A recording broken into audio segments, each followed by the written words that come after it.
For 100 years, the most powerful governments on Earth believed the same quiet thing.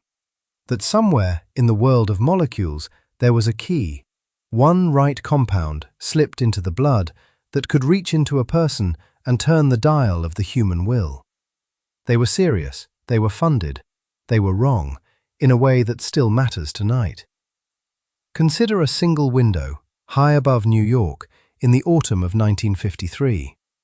A US Army scientist named Frank Olson fell from it, days after his own agency had secretly dosed him with LSD.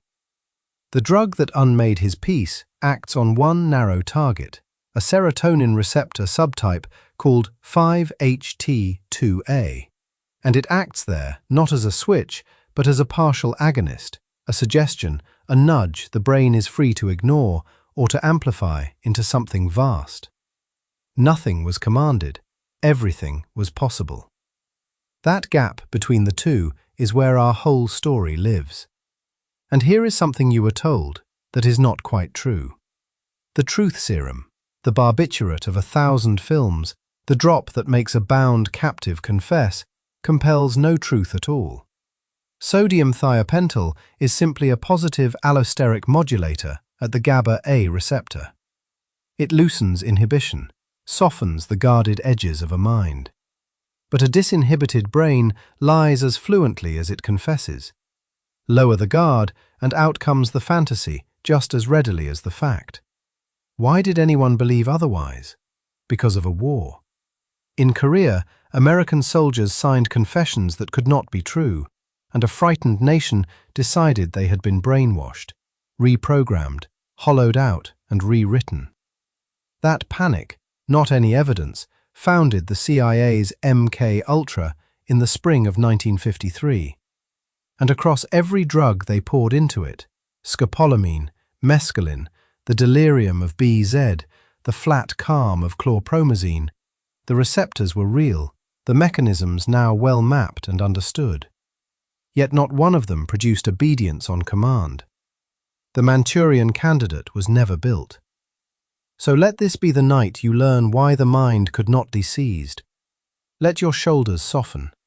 Close your eyes, let your breath slow, and let me carry the story from here. So let your shoulders drop, and let the day loosen its grip on your jaw and your hands. This is Pharmasomnia, where we take the machinery of the body and slow it right down, night after night, until the science itself becomes something you can fall asleep to. If these slow journeys through your own chemistry bring you any rest at all, you might let the channel know with a like or a subscribe, and then we won't ask again, and we won't raise our voice for the rest of the long night. From here on, we only wander, and we only explain, softly, the machinery underneath your skin. Let us begin, then, not with a drug at all, but with a fear, because the whole story we are about to wander through was born from a fear, and the fear came first, long before any molecule was ever put to the test. The year is 1953. The place, at its root, is Korea, where a war has ground itself into cold stalemate, and where captured American airmen have begun to do something that unsettles their government to its core. They confess. On tape, in signed statements, in flat and dutiful voices, these men admit to dropping canisters of plague-infected insects and cholera and anthrax onto Korean villages, to waging germ warfare that, as far as the evidence ever showed, never happened. They recite it calmly. Some seem to believe it. And when the news reaches Washington, it lands not as a lie to be dismissed, but as a horror to be explained. Because how does a loyal man come to accuse himself, in his own words, of crimes he did not commit? Into that unease steps a journalist named Edward Hunter, and he gives the fear its name. He borrows from a Chinese colloquial phrase, "shi nao," literally, wash brain, and he renders it in English as brainwashing. The word is a small masterpiece of dread. It suggests a mind can be emptied like a basin, scrubbed clean of its old loyalties, and refilled with someone else's convictions, from the outside, against the will of the person who owns it. And once the word exists, the fear organizes itself around it. If the enemy can do this, dissolve a man's allegiances and pour in new ones, then the mind itself is a battlefield, and whoever masters the chemistry of persuasion masters the war. But here is the reversal, and I want you to hold on to it as we drift, because it is the spine of everything that follows. There was no wash. There was no drug in those cells in Korea. What broke those airmen was older and cruder than any laboratory. It was sleep deprivation, stretched across days until the sleep pressure adenosine flooding their brains made coherent thought nearly impossible. It was isolation and hunger that dropped their blood glucose until the prefrontal cortex, that thin, effortful sheet of tissue behind the forehead that lets us resist and refuse, simply ran out of fuel. It was relentless social pressure, repetition, the slow bending of a person by exhaustion and fear, and the desperate human wish to make the discomfort stop. This is coercive persuasion. It is real, and it is terrible, and it does not require a syringe. The confessions were not proof that the mind could be chemically seized. They were proof of how far an ordinary, unbroken brain will bend to survive. And yet the fear did not wait for the truth. In April of 1953, the Central Intelligence Agency formally launched a program under a quiet, brilliant, limping chemist named Sidney Gottlieb, a program that would come to be called MKUltra. Its founding premise was that the enemy had discovered something, some technique or substance that could override the will, and that the United States must discover it first, or discover its antidote, before the gap became fatal. It was, from its very first day, a response to a threat that had been misdiagnosed. The panic pointed at pharmacology. The cause was psychology. And so a decade of chemistry set out, with enormous seriousness and almost no restraint, to find a molecular lever for something that had never been chemical at all. To understand why they were destined to fail, and they were, in the specific way they hoped to succeed, we have to pause and look, slowly, at what they were actually asking a drug to do. Because the fantasy of brainwashing rests on a picture of the mind, and the picture is wrong. Imagine for a moment that a decision, the decision to lie, to obey, to betray, to confess, lived in one place. Imagine it was a single switch, a single circuit, a lever you could reach if only you knew the right chemical key. If that were true, then somewhere there might be a molecule that fits it, that turns the switch, and the will goes dark. This is the hope that funded everything, and it is false in a way written into the very architecture of the brain. Your will, if we can even use so simple a word for it, does not live in a place. A choice to resist is not a lever, it is a weather system. It arises from the coordinated activity of distributed, redundant circuits spread across the whole cortex and the structures beneath it. The prefrontal cortex weighs and inhibits. The anterior cingulate registers conflict, the friction of should I or shouldn't I. The basal ganglia gate action, releasing or holding a movement, a word, an admission. The hippocampus supplies memory. The amygdala supplies fear and salience. The insula supplies the felt sense of the body's state. And none of these is a throne. They are a parliament, arguing, overlapping, checking one another, and, crucially, backing one another up. This is what neuroscientists mean when they say the brain is redundant. Knock out one region and the function often survives, rerouted, degraded perhaps, but not erased. Because the circuits that produce a behavior are not one line of soldiers, but many, standing in for each other. So say it with me, softly, as the first of the refrains we will carry through the whole long night. The mind is distributed, and it is redundant. There is no single wire to cut. There is no master switch behind the forehead. And this single anatomical fact, dull, structural, almost architectural in its plainness, is the reason that every molecule in every chapter to come will fail at the one thing its handlers most wanted, even as some of them succeed, terribly, at something else. Because here is what a drug can do. A drug is a small molecule that binds a target, a receptor, an enzyme, an ion channel, a transporter, and by binding it, nudges the probability that neurons fire or fail to fire across whole populations at once. A drug does not whisper an instruction.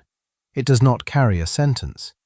It cannot say, "Confess to the germ warfare." It can only shift the tone of the entire orchestra, make the inhibitory circuits quieter, or the arousal circuits louder, or the sense of meaning brighter or stranger or more fluid. It changes the medium in which thought happens. It does not author the thought. And so we arrive at the second refrain, and I want you to feel the whole edifice of the fear settle onto this one sentence, because it is where the fear breaks. There is no obedience on command.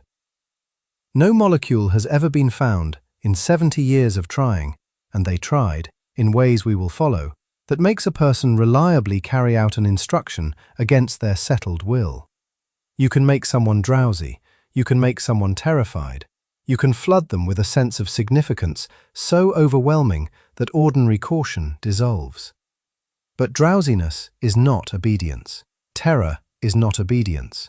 Awe is not obedience. The gap between altering a state and dictating an act is not a gap the chemistry has ever closed, because to close it, you would have to write into the parliament of the brain a single sentence that every region agreed to enact, and the parliament does not take dictation.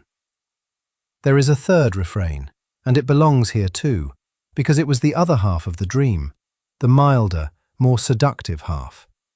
If you cannot make a man do, perhaps you can make a man tell.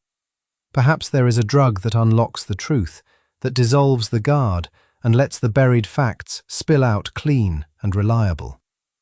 This was the fantasy of the truth serum, and we will spend real time with the barbiturates and the amphetamines and the strange fluorescent hopes pinned to them. So hold this one now, and we will test it against molecule after molecule.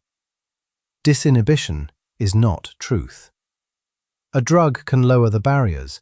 It can quiet the prefrontal restraint that keeps us guarded and careful, mostly by potentiating the brain's chief inhibitory neurotransmitter, GABA, at the GABA-A receptor, letting more chloride flow into neurons and hushing them. But a mouth that has stopped guarding itself does not become a mouth that only speaks facts. It speaks fluently. It speaks freely. It speaks whatever the loosened mind serves up. Real memories and invented ones, side by side, indistinguishable, offered up with the same easy confidence. Lower the guard and you do not get the truth. You get more.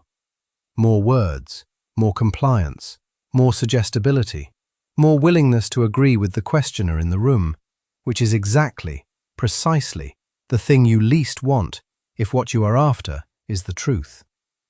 Do you feel how the three refrains fit together? Not obedience on command. Disinhibition is not truth. The mind is distributed and redundant. They are three faces of a single fact, that volition and honesty are not stored anywhere a chemical can reach and turn.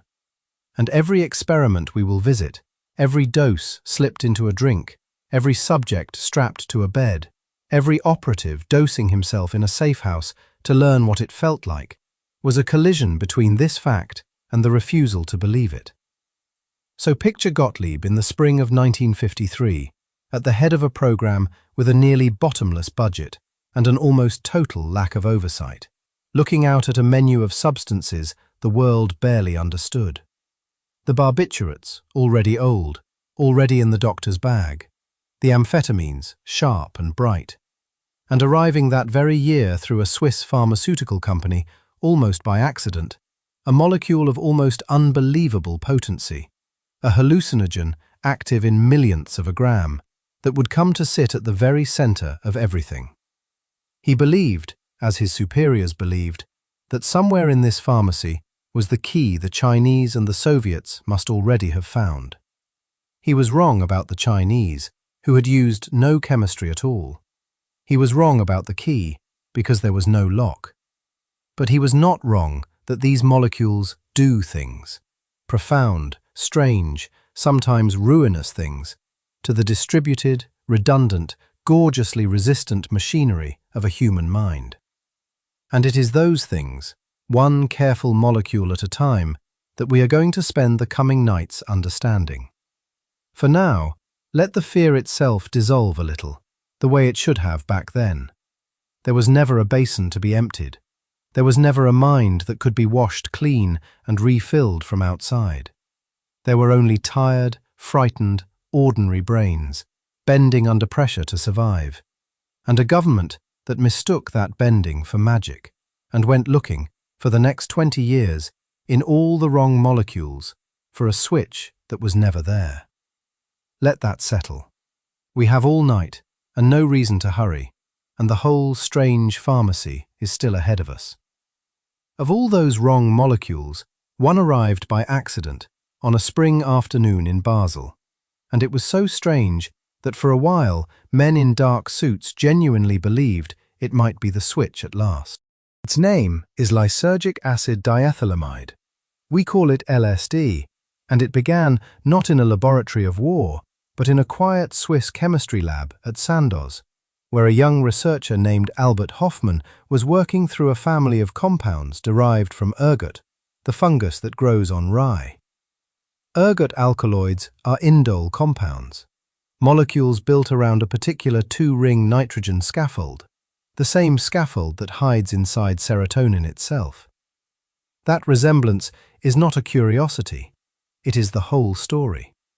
Hofmann was building molecular cousins of a neurotransmitter, and one of those cousins would turn out to fit into the brain's own locks well enough to turn them, and badly enough to jam them.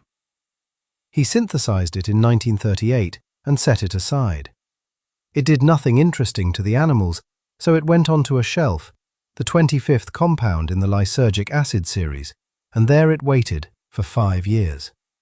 Then, in April of 1943, drawn back to it by what he later called a peculiar presentiment, he made it again, and this time a trace of it reached him. A smear on the fingertips, absorbed through skin, a quantity too small to weigh on any ordinary scale. And the ordinary Swiss afternoon began, very gently, to come apart. Hold on to that image, because it is the first genuinely important fact about this molecule. The dose that matters is measured in micrograms, millionths of a gram. A typical human dose is around 100 micrograms, roughly the weight of a single grain of fine salt, sometimes less. Almost nothing else that touches the human mind works at that scale. Morphine you measure in milligrams, alcohol in grams, and here is a substance that rearranges the whole of consciousness at 1,000th of those amounts. That is the signature of a molecule that is not brute forcing the brain. It is not flooding anything. It is slipping a single, precisely shaped key into a single, precisely shaped lock, and the lock does the rest. The lock is a receptor, specifically the serotonin 5-HT2A receptor, one member of the family of proteins that ordinarily listen for serotonin, the neurotransmitter your own neurons release. The 5-HT2A receptor sits densely on the pyramidal neurons of the cortex, the deep layer cells that gather and integrate signals, that weave raw sensation into the seamless film you call the present moment. When serotonin binds there normally, it nudges those cells toward excitation, modulating the flow, keeping the film coherent. LSD binds there too, but it is not serotonin, and it does not behave. Here is the mechanism, told slowly. LSD is a partial agonist at 5-HT2A. An agonist is a key that turns the lock. A partial agonist is a key that turns it only part of the way and, crucially, turns it into an unusual conformation, a slightly wrong shape, so that the receptor does not simply do more of what serotonin makes it do. It does something distorted. It recruits a different set of internal signaling proteins, biases the cell toward a different downstream cascade. The cortex keeps integrating, but it integrates on altered terms. The film keeps running, but the projector has been tilted and the images bend. And then there is the matter of time, which is where LSD reveals its deepest secret. Why does a molecule that clears the bloodstream in a few hours produce an experience that lasts 8, 10, 12? For decades, this made no pharmacological sense. The answer came only recently, when crystallographers finally photographed LSD sitting inside the 5-HT2A binding pocket. What they saw was a trap.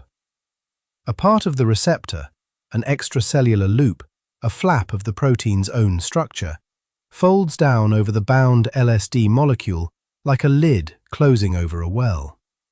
The drug is not merely resting in the pocket. It is held there, latched in beneath that loop, and it takes an extraordinarily long time to work its way back out. Slow receptor kinetics, the pharmacologists call it, a long residence time. The molecule lingers in the lock long after the blood has been swept clean, and the mind stays open, and stays open because the door has been physically wedged. Picture it, if you like, as a stone dropped into a keyhole, and the keyhole quietly closing its jaws around the stone. That is not metaphor loosely applied. That is nearly the literal architecture. The lid is real. The latching is real. The long, disorienting length of the experience is written directly into the folded shape of a protein. 5-HT2A is not the only lock LSD fits, and this is why the experience could never be steered. The molecule is promiscuous.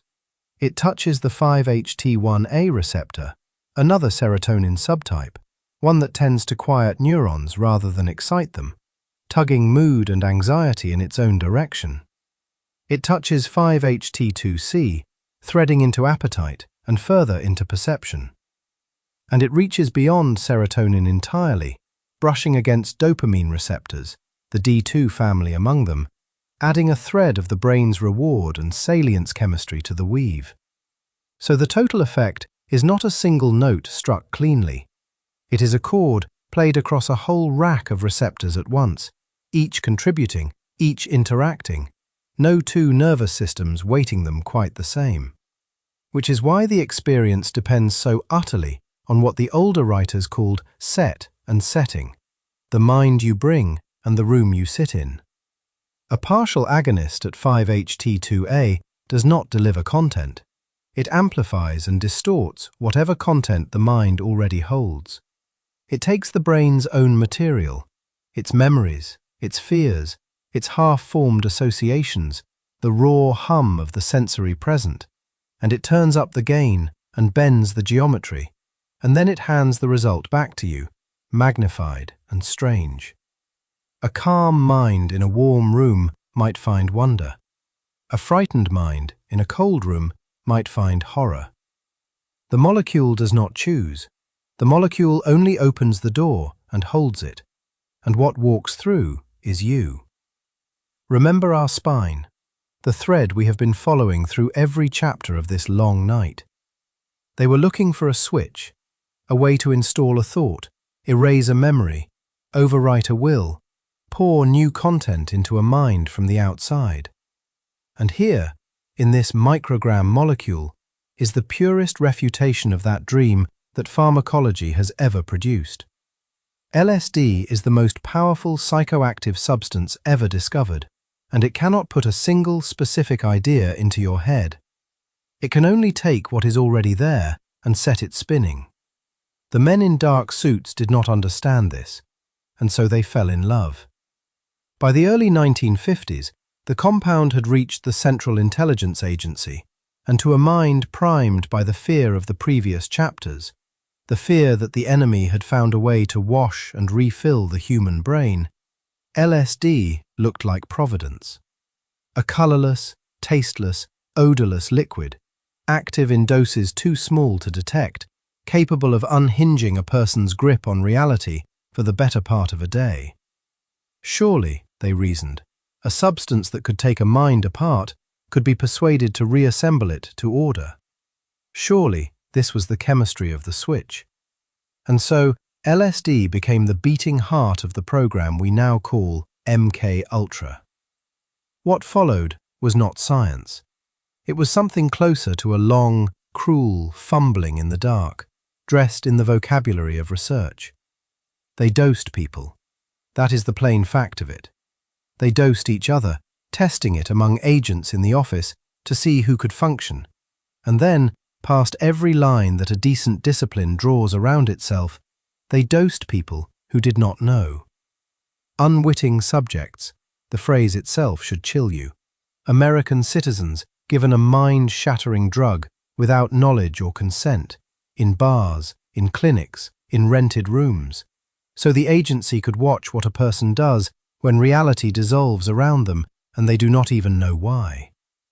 There was a chapter of the program with a name almost too tidy for what it was: Operation Midnight Climax. In San Francisco and New York, the agency ran safe houses, apartments fitted out with two-way mirrors and recording equipment, where sex workers were paid to bring men in, and the men were dosed with LSD, and behind the glass, agents sat and observed.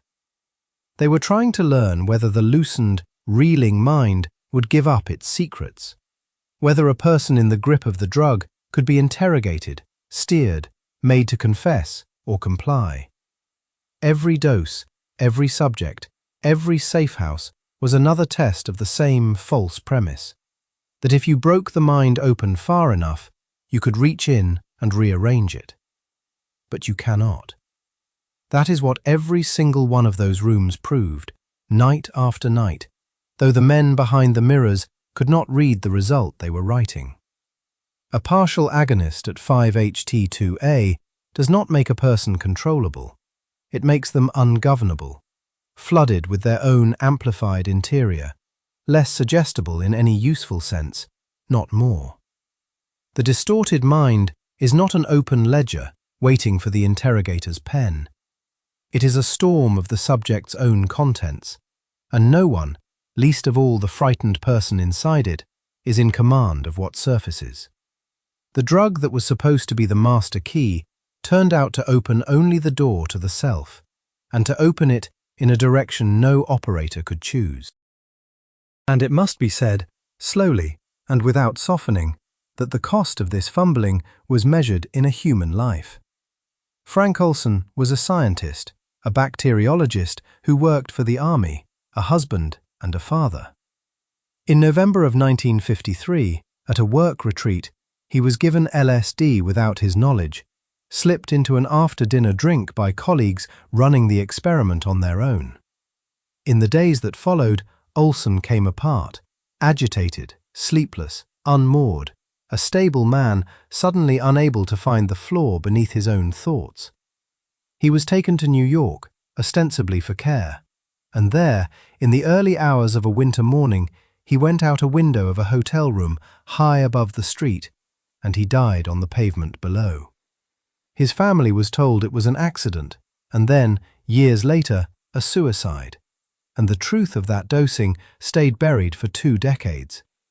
Let us not hurry past this the way the record did.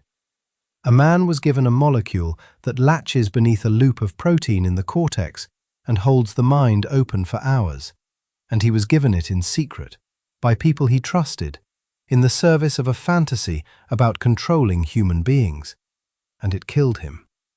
Not because the drug is a poison in any ordinary sense. The doses were not lethal.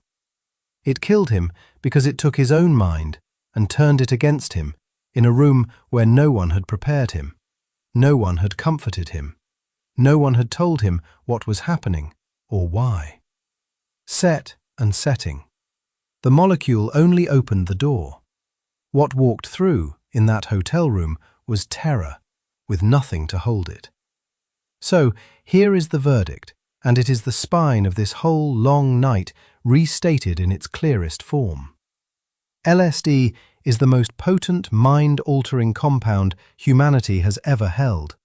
Active at the weight of a grain of salt, latched into the serotonin machinery of the cortex by a lid of the receptor's own making, playing its distorted chord across 5-HT2A and 5-HT1A and 5-HT2C and the dopamine receptors all at once. It can amplify a mind. It can bend a mind. It can flood a mind with its own contents until the person inside cannot tell the walls from the weather. But it cannot install a single thought that was not already there in some form. It cannot write. It can only turn up what is already written and warp the letters as it does. Every dose, every subject, every safe house, every mirror behind which a frightened government sat and watched and waited for the secret to fall out of a broken mind. All of it was the same lesson, taught over and over to people who refuse to learn it. A partial agonist amplifies and distorts. It does not command. There is no key in this molecule that turns the lock of another person's will, only a stone that lodges in the keyhole of the self and holds the door of your own mind ajar for an afternoon and an evening, whether you wished it or not. Let that rest for a moment, the way the men in the dark suits never could. The most powerful psychoactive substance ever found could not do the one thing they wanted, and it took them a very long time, and one good man's life, to almost begin to understand it.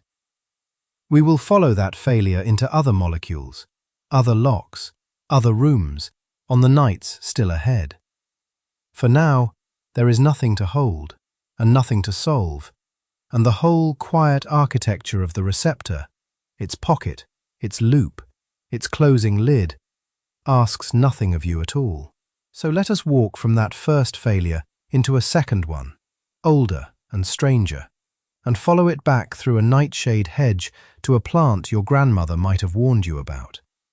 Because before there was a molecule with a chemical name, there was a flower, deadly nightshade, Atropa belladonna, and its wilder cousin, datura, the thorn apple, the Jimson weed that grows in waste ground and roadsides and the corners of old fields. Inside those leaves and seeds live a small family of molecules called the tropane alkaloids, and among them, quiet and dangerous, is scopolamine. This is the drug that men in dark suits and men in white coats once believed could pull the truth out of a human being like a splinter from a wound. It could not. Tonight we follow why. Here is the spine again, because it is the thread through every room we enter and every room still ahead. The mind is not a safe with a combination, and no molecule has ever been a key that opens it. Each drug does one small, specific, mechanical thing to a receptor or an enzyme or a channel, and the mind that emerges from that small mechanical thing is never quite the thing anyone wanted. Scopolamine is perhaps the purest illustration of this we will ever meet. It was sold as a way in. It was, in truth, a way to unmake the very thing you were trying to reach. To understand it, you have to understand what scopolamine touches, and it touches a system so ordinary you have never once thanked it for working. Throughout your brain and body runs a signaling molecule called acetylcholine, one of the oldest neurotransmitters in the animal lineage, and it speaks to two great families of listeners. One family, the nicotinic receptors, are fast ion channels, but they are not our concern tonight. The other family, the muscarinic acetylcholine receptors, are slower, subtler things. G-protein-coupled receptors, 5 subtypes labeled M1 through M5, threaded through your heart, your glands, your gut, your eyes, and, crucially, the circuits of your cortex and hippocampus, where attention is held and memory is written. Scopolamine is a competitive antagonist at these muscarinic receptors, and it has a particular fondness for M1, the subtype most densely woven through the machinery of thought and recollection. Hold the word competitive for a moment, because it is exact and it is beautiful. Acetylcholine and scopolamine are both trying to sit in the same pocket on the same receptor. They compete for it, the way two hands reach for the same door handle.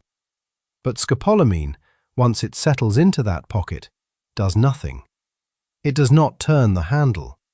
It only occupies the space, blocking acetylcholine from delivering its message, and there it sits, a silent guest in every chair, so that the room can no longer hear the voice that was meant to fill it. Every muscarinic synapse it reaches goes quiet. Every gland, every smooth muscle, every cortical circuit that waited for acetylcholine waits now in vain. And because acetylcholine speaks in so many rooms of the body at once, blocking it produces a syndrome so consistent that physicians learn to recite it as a small, grim poem. Dry as a bone, red as a beet, hot as a hare, blind as a bat, mad as a hatter. Say it slowly, because each phrase is a receptor going silent. Dry, because the muscarinic receptors on your salivary and sweat glands can no longer be reached, and the mouth turns to paper. Red and hot, because sweating is how the body sheds heat, and with that pathway blocked, the skin flushes and the temperature climbs. Blind, because the muscarinic control of the pupil and the lens is gone. The pupil blows wide and cannot focus on anything near. And mad, because in the brain itself, the muscarinic circuits of cognition have fallen silent, and what rises in their place is a central anticholinergic delirium. Dry, hot, blind, mad. Keep those four near you as we go, the way the interrogators should have and did not. Now come back to the year and the man. In the 1910s and 1920s, scopolamine had found a use in obstetrics, in a practice called twilight sleep, a combination given to labouring women meant to blunt the ordeal of birth. It did not truly kill the pain. Morphine did most of that. What scopolamine did was erase the memory of the pain, because a drug that blocks M1 receptors in the hippocampus cripples the brain's ability to lay down new memories at the moment they are forming. The women suffered and then did not remember suffering. Hold that carefully, because it is the whole secret hiding in plain sight. This is not a drug of truth. It is a drug of amnesia. An American obstetrician named Robert House watched these twilight sleep births, and he noticed something that would send the 20th century down a long and useless road. Women under scopolamine, drifting in that dim half-consciousness, would answer questions, freely, without guard, without the ordinary hesitation of someone choosing what to reveal. To House, a country doctor with a genuine and earnest mind, this looked like honesty. If the drug stripped away inhibition, he reasoned, then surely it stripped away deceit, and a guilty man laid under scopolamine would have no choice but to confess. He carried the idea into a Texas jail, tried it on prisoners, and announced to the world that he had found a way to compel the truth. The phrase he helped birth would outlive every fact about it. Truth serum. It is one of the most durable lies in the history of pharmacology, and it survives to this day in films and rumours and the folklore of spies. Here is the reversal, and it is the heart of this chapter. Scopolamine does not open a door to the truth. It dismantles the very faculty that could tell truth from anything else. Watch what muscarinic blockade actually does to a mind. First, it disrupts the encoding of new memory, the M1 receptors in the hippocampus that would stitch experience into recollection are held shut, and so the person cannot reliably form or retrieve an accurate account of anything, including what they did, or saw, or are being asked about. Second, it produces confusion and a floating, dreamlike disorientation, the delirium half of dry, hot, blind, mad. And third, this is the cruel part, it produces vivid confabulation. Sit with that word, confabulation, because it is not the same as lying, and the difference is everything. A liar knows the truth and conceals it.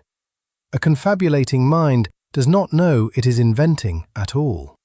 When the brain's memory circuits are impaired, but the brain still feels compelled to answer, to fill the silence, to make sense of a question, it will manufacture an account out of fragments and suggestion and pure fabrication. And it will believe that account completely.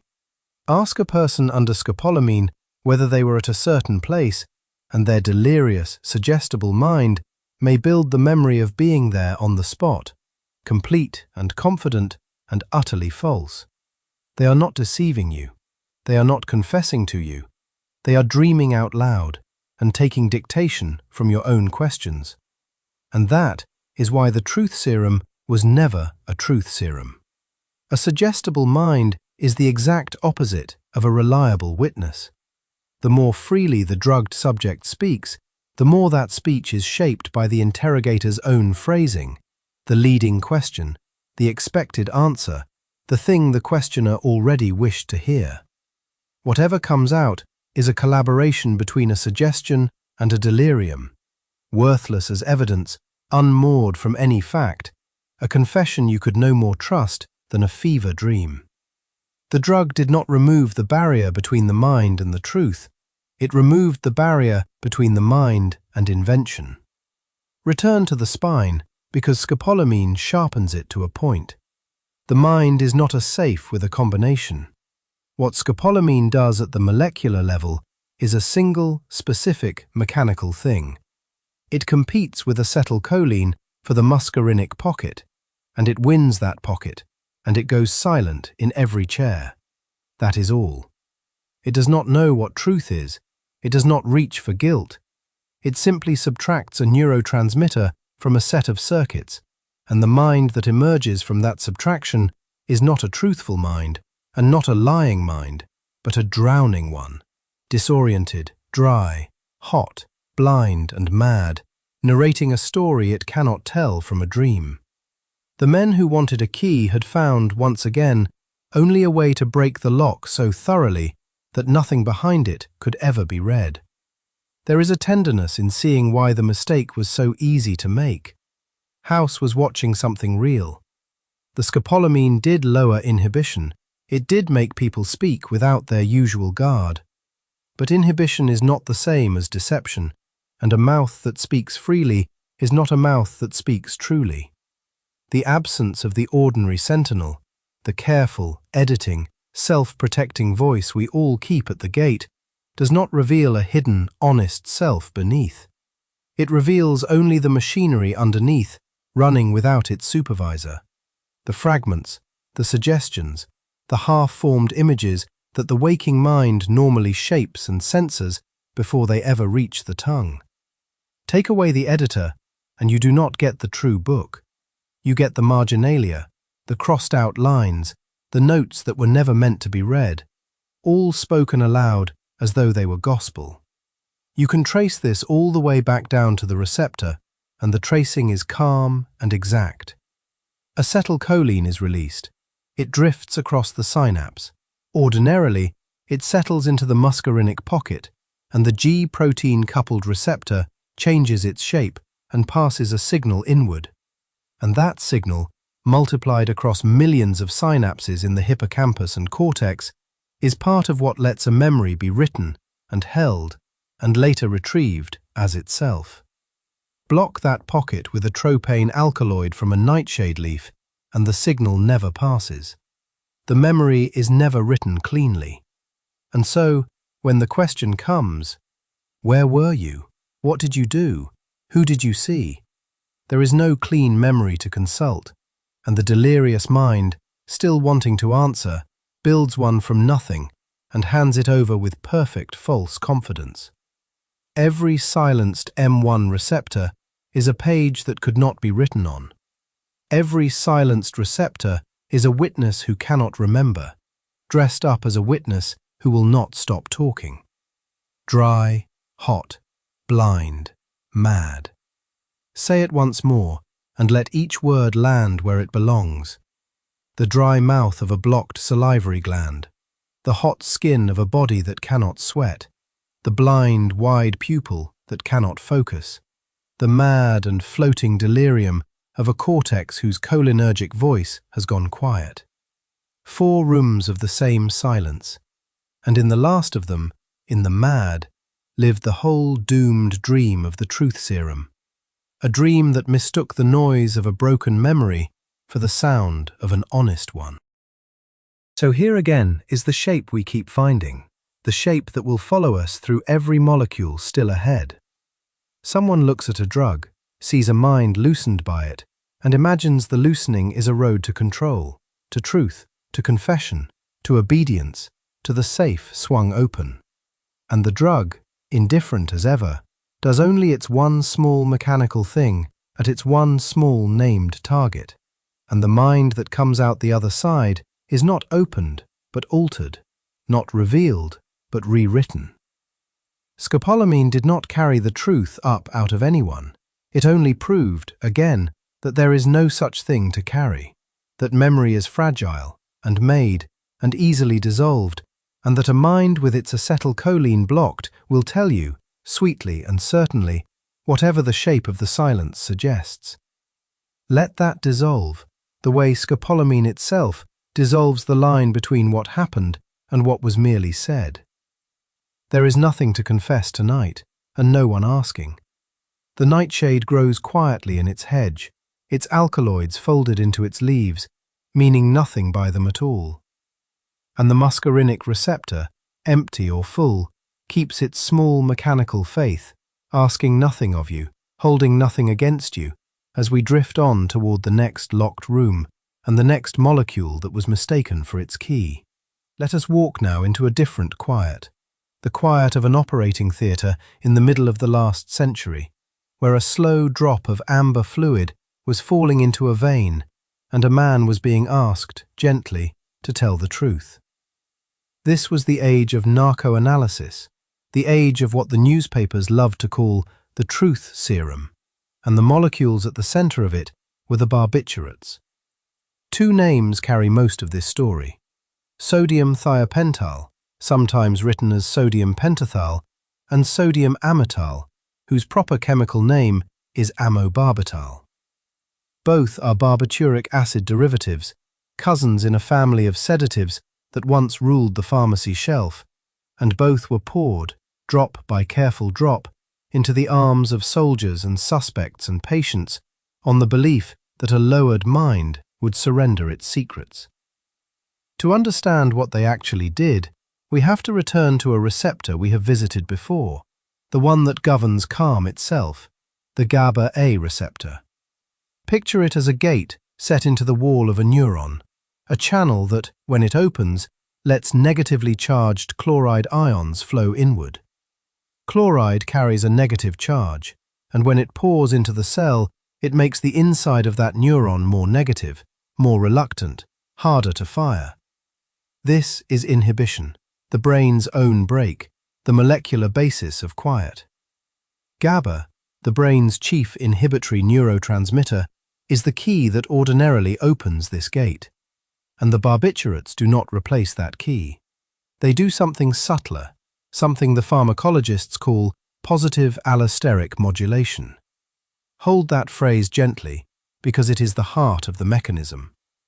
Allosteric means the drug binds not at the same site where GABA binds, but at another site on the same receptor, a side door rather than the front door. And positive means that when the barbiturate settles into that side site, it changes the shape of the whole receptor in a way that makes GABA's own action stronger. Specifically, the barbiturate prolongs the opening of the chloride channel. Each time GABA arrives and the gate swings wide, the barbiturate holds it open longer, so more chloride flows, so the neuron sinks deeper into that negative reluctance. The brake is not being pressed harder, exactly.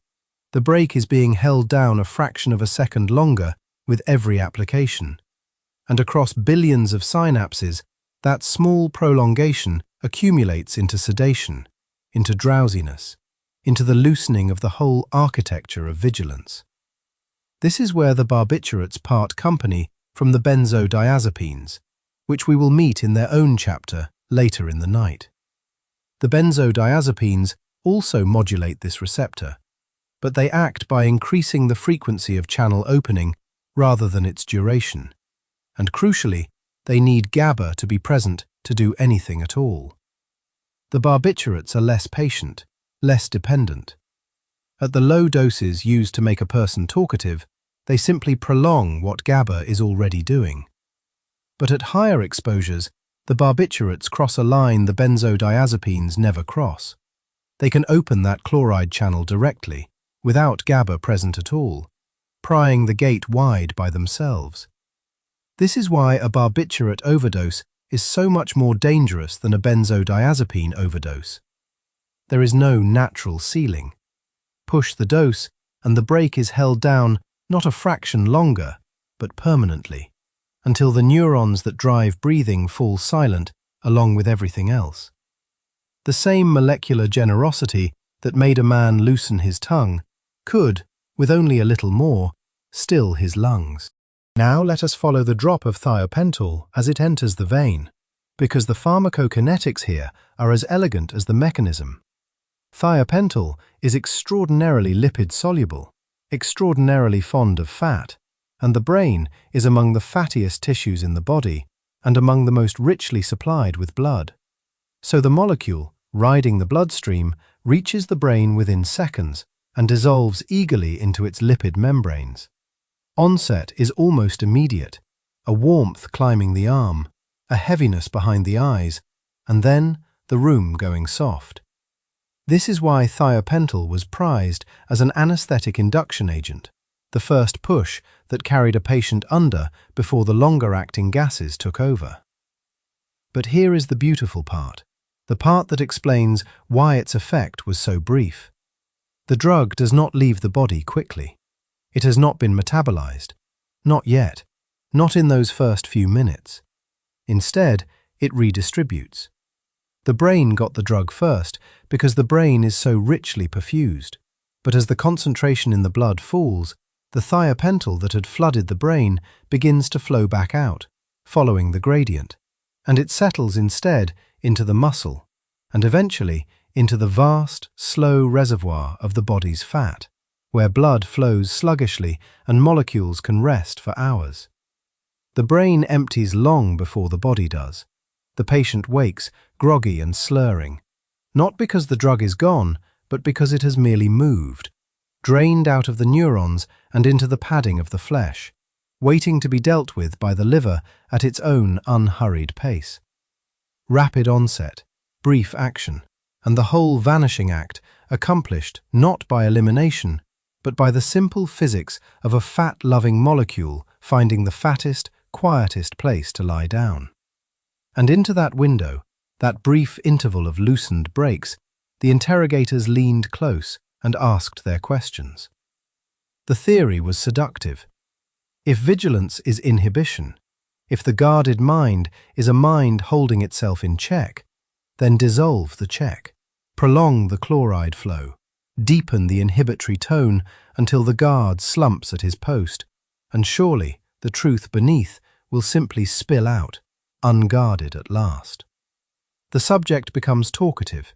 The subject becomes warm, agreeable, easy.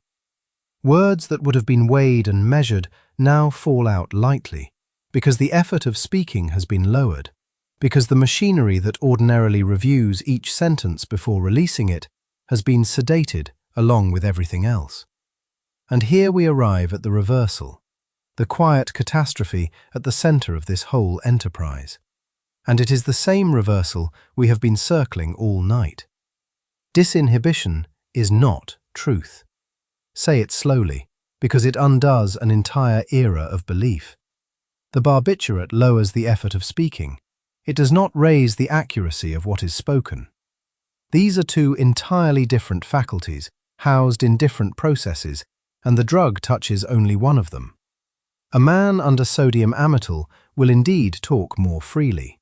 He will also agree more freely, because a drowsy, disinhibited mind is a suggestible mind, a mind that has lost not only its guardedness, but its resistance. its capacity to push back against a leading question. Ask him whether it happened this way, and the sedated brain, its critical faculties dissolved in the same chloride flood that loosened his tongue, finds it easier to say yes than to reconstruct and object. So the very state that made him talkative made him pliable, and the two effects were inseparable because they flowed from a single mechanism. You cannot prolong the opening of the GABA-A channel in the regions that hold the tongue in check without also prolonging it in the regions that hold judgment, memory, and discrimination in check. Sedation is not a scalpel. It does not lower only the guard on truth while leaving the guard on suggestion intact. It lowers everything at once, and a subject in that state will confabulate, will weave plausible fictions to fill the gaps, will absorb the interrogator's assumptions and hand them back as memory, sincerely, without any sense of lying. He is not deceiving. He is simply generating, out of a disinhibited and suggestible brain, whatever the shape of the questioning suggests. Distinguish, then, the talkative from the truthful, because the barbiturate produces only the first, and was mistaken for decades for producing the second.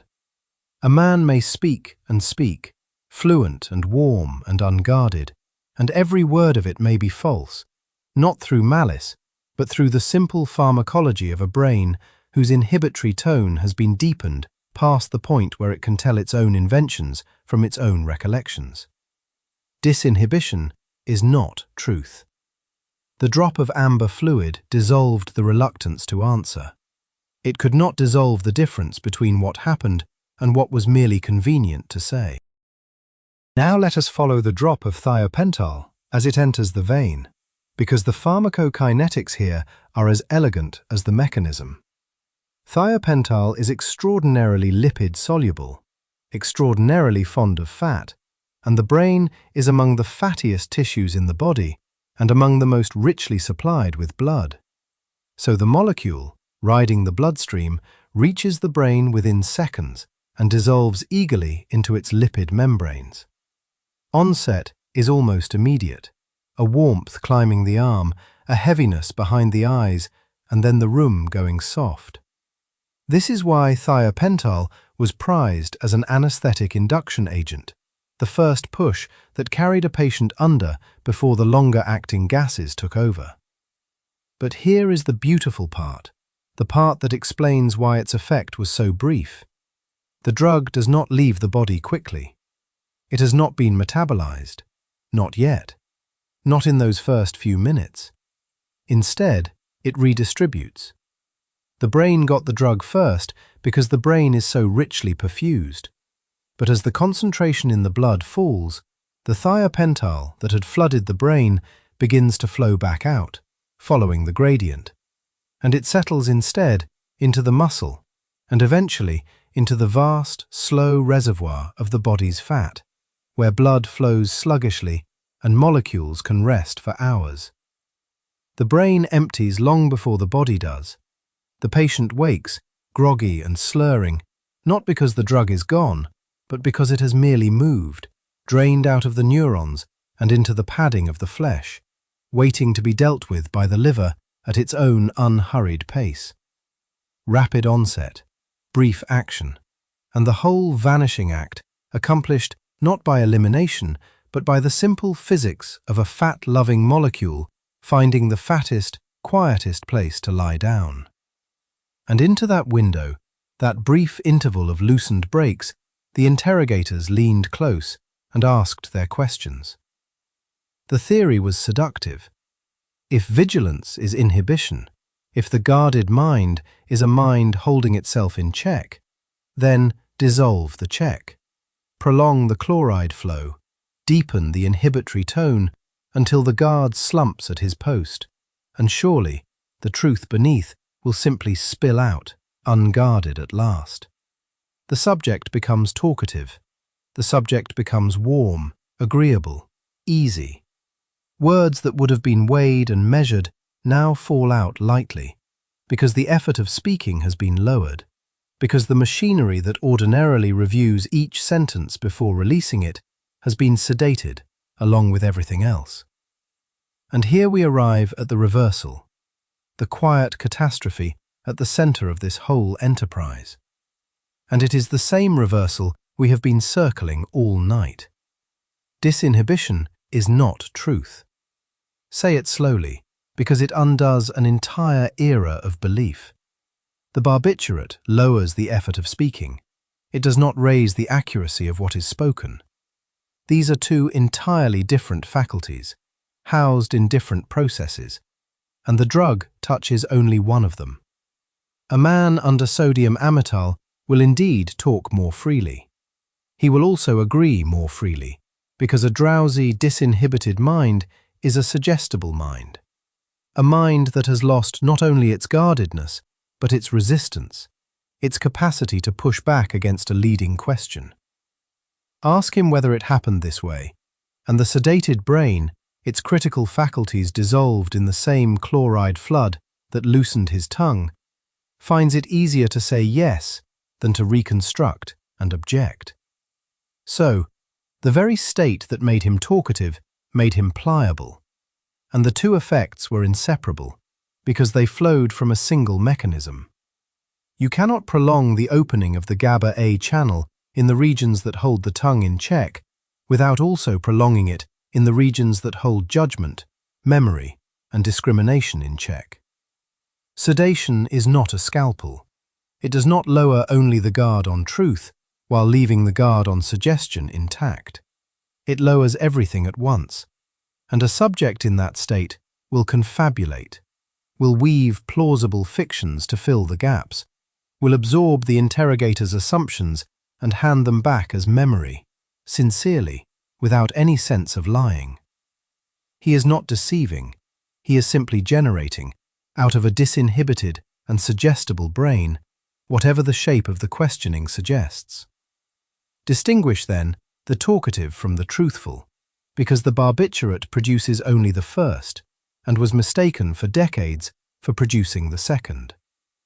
A man may speak and speak, fluent and warm and unguarded, and every word of it may be false, not through malice, but through the simple pharmacology of a brain whose inhibitory tone has been deepened past the point where it can tell its own inventions from its own recollections. Disinhibition is not truth. The drop of amber fluid dissolved the reluctance to answer. It could not dissolve the difference between what happened and what was merely convenient to say. And the drugs they reached for were the drugs of their moment. The barbiturates we have already walked through, sodium amytal, sodium pentothal, the so-called truth serums, which we now understand did nothing of the kind. They are positive allosteric modulators at the GABA-A receptor, the same chloride channel we have returned to again and again. And by prolonging the opening of that channel, they pull the whole nervous system down into drowsiness and disinhibition. A drowsy, disinhibited man may talk more. He does not necessarily talk true. The channel does not care about the content of the words it releases. It only widens the door and lets whatever is behind it spill. Truth and confabulation and dream, indistinguishable in the amber dark. Another drug in the room even then, older and stranger, and it is the one that matters most for the shape of this chapter. Mescaline, the alkaloid of the peyote cactus, known to the peoples of the Americas for millennia, isolated in 1897 by the German chemist Arthur Hefter, synthesized in the laboratory by Ernst Spath in 1919. Mescaline was, in a sense, the first psychedelic the modern West held in its hands and studied, decades before LSD was ever synthesized. And so, when the intelligence services began to dream of a chemical that could break a mind open, mescaline was already there, waiting, with a long documented history of doing something extraordinary to perception. We have to name here, with the gravity it demands, what was done with that molecule in the years before Bluebird. At the Dachau concentration camp, Nazi physicians administered mescaline to prisoners in an explicit search for a means of interrogation, a chemical that would abolish the will and compel confession. These were not experiments, they were crimes, committed on people who could not consent and did not survive the larger machinery around them. After the war, the records and the researchers scattered, and some of that grim curiosity flowed, quietly and without much reckoning, into the programs that would become Bluebird and Artichoke. The American search for a truth drug did not begin from nothing. It inherited a stained inquiry and asked the same forbidden question in a quieter voice. It is worth holding that stillness for a moment. The dream of a key to another person's mind has always had a shadow attached to it, and the shadow is the willingness to try the key on someone who cannot refuse. Now, let us do what this channel does and go down into the molecule itself, because the pharmacology of mescaline tells us something quietly profound, something that undoes the entire premise of the search. Mescaline is a phenethylamine, that is, its skeleton, its chemical family. Picture a simple two-carbon chain reaching out from a benzene ring, an amine group at the end of the chain like a small hand held open, and on the ring, 3 methoxy groups arranged in a particular pattern at the 3, 4, and 5 positions. Trimethoxyphenethylamine, its full name, is really just a description of that shape. It belongs to the same broad structural family as the ordinary neurotransmitter dopamine, as adrenaline, as the amphetamines, a flat ring, a short tail, an amine. This is the phenethylamine scaffold, and it is one of the most common architectures in all of neuropharmacology. Now hold that shape in your mind and set beside it the molecule from our earlier chapter. LSD, lysergic acid diethylamide. LSD is not a phenethylamine at all.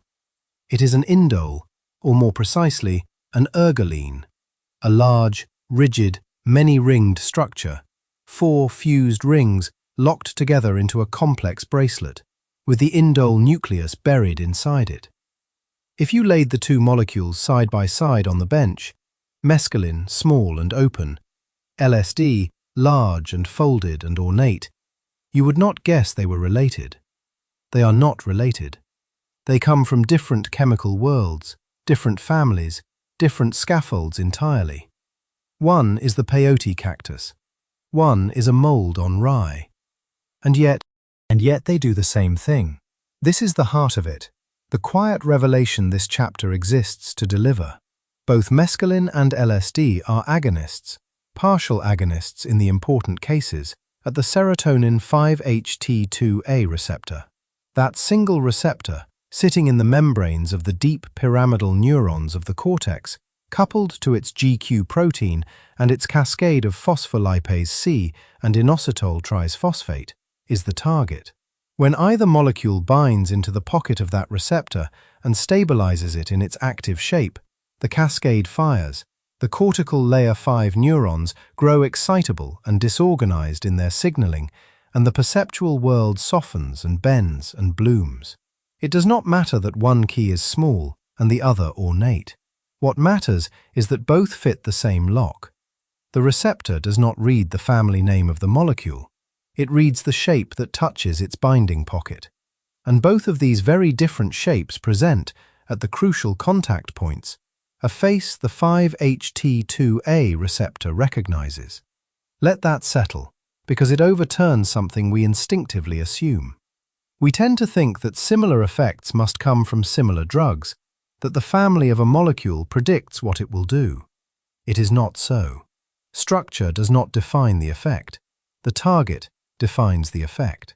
A phenethylamine from a cactus and an ergoline from a fungus, strangers by birth, converge on one receptor and produce the same shimmering dissolution of the ordinary world, because it is the receptor, not the molecule, that decides what happens next. The lock defines the key, not the other way around. This is why so many chemical families, so many unrelated architectures could all be tried across those decades, and all reach by their different roads the same handful of receptors. And here is where the spine reasserts itself, unbroken, exactly as it has all night. Because if the target defines the effect, then all these different keys reaching the same lock produce the same result. And the same result is, once again, not control. Mescaline, like LSD, floods the 5-HT2A receptors of the cortex and produces a profound, undeniable, sometimes overwhelming change in perception. Color deepens and moves. Surfaces breathe. The boundary between the self and the room grows thin. It is one of the most powerful things a molecule can do to a human consciousness. And it is also, from the point of view of an interrogator, or a programmer, or anyone dreaming of a key, completely useless. Because none of it is directed. None of it is obedient. A person saturated with mescaline is not more truthful, not more suggestible in any reliable way, not steerable toward any chosen belief or action. The perception changes utterly. The behavior does not take orders. Same target, same failure. This was the wall Bluebird and Artichoke ran into, and the wall MKUltra would run into again. And it is the same wall, precisely, that stopped the barbiturates and the scopolamine before it. Every family of molecule they reached for, every scaffold, every route into the brain, whether it entered by the chloride gate of GABA-A or the serotonin pocket of 5-HT2A, whether it was born in a laboratory or a cactus or a fungus or a nightshade plant, all of them changed the mind, and none of them commanded it. Every barbiturate, every anticholinergic, every phenethylamine, every ergoline, every one of them opened some door in perception, and behind none of those doors was a lever marked Obey. The receptors could be found and reached and turned. The will could not be found at all, because it is not a single lock waiting for a single key. It is distributed across the whole vast parliament of the brain, and no molecule votes for it. There is a kind of tragic tidiness to it, when you lay the decades out end to end. The wartime physicians reaching for mescaline in the worst of all possible settings, the post-war programs inheriting the question and giving it a bird's name, then a vegetable's. The barbiturates promising truth and delivering only drowsy noise. And under all of it, the plain pharmacological fact that no one wanted to accept, arriving in the same shape every time. You can perturb the system. You cannot pilot it. You can bend perception with a phenethylamine or an ergoline or a barbiturate. You cannot write instructions into a person with any of them, because the receptor you have reached does not connect to a channel for instructions. There is no such channel. There is only the ordinary, ceaseless, self-governing traffic of the brain, which these drugs disturb and color and slow, but never conscript. So the earliest search ended where all the later searches would end, though the searchers did not yet know it. Mescaline, the first candidate, the small, open-handed molecule from the desert cactus, had already told them the answer, if they had been able to read it. Its effect was real and strange and beautiful and beyond price to the person experiencing it, and it was not control, and it never would be. The 5-HT2A receptor, that small gate in the cortical membrane, could be reached by countless keys. Not one of them opened onto obedience. And so we drift onward, backward and forward at once through this long, strange history, carrying the same quiet finding with us like a lantern. Same target, same failure. The perception bends, the behavior does not follow.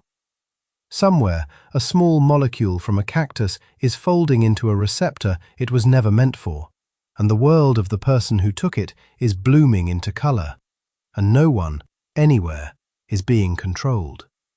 The door marked Bluebird has closed softly behind us. Ahead lies the largest room of all, the one that gathered every one of these failed keys into a single, vast and secret ring, and tried them all, one after another, in the dark. Come with me, then, into a low building on the flat marshland where the Chesapeake meets the sky, a place called Edgewood Arsenal in Maryland, where between 1955 and 1975, the United States Army asked a quiet, patient question of the human brain, and received, over 20 years and several thousand men, only the same answer that had haunted every room before it. The answer was chaos, never obedience, chaos. Let us go slowly here, because the drug at the center of this chapter is one of the strangest keys ever cut. Its full name is 3-quinuclidinyl benzylate, and the army, fond of the way its letters marched, called it BZ. It also wore a second, plainer name, Agent 15, but BZ is the one the story remembers. It is a white, crystalline powder, odorless, tasteless, stable enough to be milled into an aerosol and carried on the wind. And it belongs to a family of molecules older than the arsenal that weaponized it, the anticholinergics, the blockers of acetylcholine, the same family we have brushed against before in the sweet-smelling nightshades, in belladonna and datura, and the sailor's patch of scopolamine. To understand what BZ does, you have to hold one small system of the brain in your mind, and hold it gently. Acetylcholine is one of the oldest signaling molecules the nervous system has, a neurotransmitter that speaks across two great families of receptors. One family, the nicotinic receptors, answers quickly, ion channels that snap open when acetylcholine arrives. The other family, the muscarinic receptors, 5 subtypes, labeled M1 through M5, answers more slowly and more deeply, for these are not channels but metabotropic receptors coupled to G proteins, each one a small relay that, when acetylcholine binds it, sets off a cascade inside the cell. In the body, muscarinic signaling slows the heart, wets the mouth, narrows the pupil, stirs the gut. In the brain, and this is the part that matters tonight, muscarinic signaling, especially through the M1 receptor, is woven through the machinery of attention, of memory, of the very coherence of waking thought. Acetylcholine is, in a real sense, the neurotransmitter of the lucid mind. It is the chemistry of knowing where you are. Now imagine a molecule shaped so precisely that it can slide into that muscarinic receptor and sit there, occupying the seat without ever turning the key. This is what a competitive antagonist does. It does not activate the receptor, it merely blocks it, holding the door so acetylcholine cannot reach its own lock. Scopolamine does this. Atropine does this. But BZ does it with a potency and a patience that set it apart from all of them. Milligram for milligram, it is far stronger than atropine, and, this is the crucial thing, it clings. Its affinity for the muscarinic receptor is enormous, and its dissociation is slow, so that once it has taken the seat, it does not readily leave. Where scopolamine's effects fade in hours, BZ's fog can last 3 or 4 days. A single small dose, inhaled, and the lucid mind goes dark, not for an evening, but for the better part of a week. The army's hope was tactical and, on paper, almost humane. Here at last, they thought, was a way to defeat an enemy without killing him. To fill a battlefield with an invisible aerosol that would leave the opposing soldiers unharmed in body, but simply unable to fight, unable to hold a rifle, unable to remember an order or follow one. An incapacitating agent, a chemistry of soft surrender. They imagined that if you blocked enough muscarinic receptors in enough men, you would get compliant, docile troops wandering harmlessly, easily gathered up. They imagined, once again, control. And so the volunteers came to Edgewood. Soldiers offered small incentives, extra leave, a break from ordinary duty, under a consent that by any honest modern reading was thin to the point of transparency. They were told very little. They signed, they were dosed. What the receptor gave back was not compliance. It was delirium. There is a name for it in medicine, central anticholinergic syndrome, and it is a thing that emergency physicians still see today whenever a person takes too much of a muscarinic blocker, whether by weaponization, by an overdose of an antihistamine like diphenhydramine, or by chewing the seeds of a datura plant. The mnemonic that clinicians learn is almost a poem of dysfunction. Blind as a bat, as the pupils dilate wide and the eyes lose their focus. Dry as a bone, as the salivary and sweat glands fall silent. Red as a beet, as the skin flushes. Hot as a hair, as the body loses its power to cool itself. And mad as a hatter. Mad as a hatter. That last is the one that mattered at Edgewood, because that is the brain. When BZ crossed the blood-brain barrier, which it does readily, being lipophilic, fat-loving, slipping through the membrane that guards the central nervous system, and began to occupy the muscarinic receptors of the cortex and the hippocampus, the men did not become docile, they became lost. Picture it, and picture it kindly, because these were real people. A soldier sitting on a cot begins to pick at the air, plucking at objects that are not there. Another holds a lucid conversation with a person who does not exist and cannot be argued out of it, for the muscarinic circuits that would let him check his perception against reality have gone silent. Time comes apart. A man asked the same question 3 times in a minute, unable to lay down a new memory because the hippocampal acetylcholine that writes experience into recollection was blocked at the receptor. They spoke to the walls. They tried to smoke cigarettes that were not lit or not there at all. They could not tell you the day, the place, their own recent past. The army films of these trials, dry and clinical, show men fumbling through a fog so complete that no order could reach them. Not because they refused, but because there was no longer a coherent them for an order to reach. You cannot command a mind that has lost the thread of its own attention. You cannot instruct a fog. And here is the reversal, the same reversal we have carried like a lantern through every room of this long history, restated now in its most literal and physical form. The army had reached for the most potent chemistry it could find, a muscarinic antagonist so strong and so lasting that it dwarfed every naturally occurring anticholinergic. And it aimed that potency at the very neurotransmitter system that holds the mind together. And still, at the far end of all that pharmacological force, there was no obedience. There was only disorder. BZ did not make a soldier follow. It made a soldier unfollowable. It did not produce a compliant tool. It produced an unpredictable, hallucinating, sometimes dangerous stranger, wandering out of anyone's control, including his own. You could reliably break the mind. You could not steer the pieces. There was even, in the pharmacology, a cruel unpredictability the army could not solve. The dose that fogged one man might barely touch another, and might tip a third into agitation and hypothermia, the body cooking itself as sweating failed. And because BZ competes with acetylcholine at the receptor, it can, in principle, be pushed off its seat. The antidote is physostigmine, a drug that inhibits acetylcholinesterase, the enzyme that ordinarily breaks acetylcholine down. Block that enzyme, and acetylcholine accumulates in the synapse, rises in concentration until it can outcompete the antagonist and reclaim its own receptors. It is a beautiful piece of logic.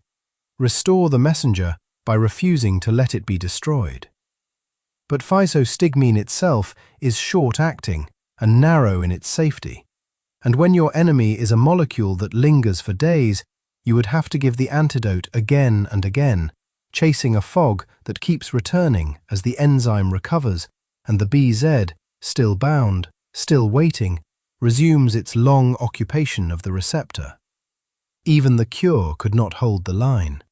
Even the reversal had to be repeated, and repeated, into the dark. So it went, year after year, at the edge of the marsh.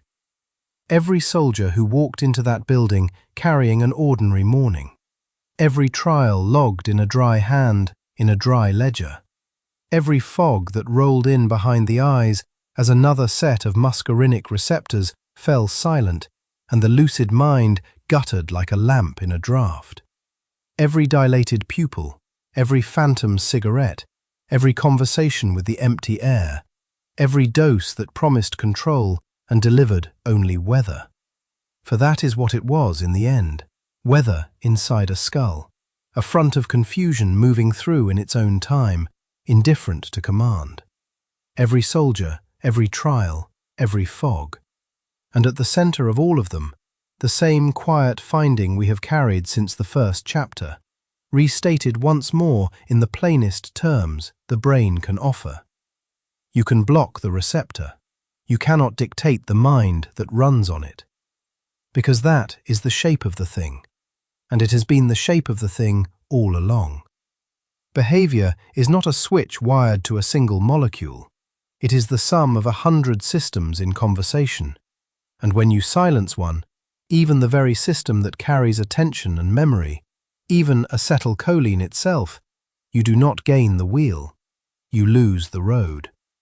The mind does not become yours, it becomes no one's, it scatters.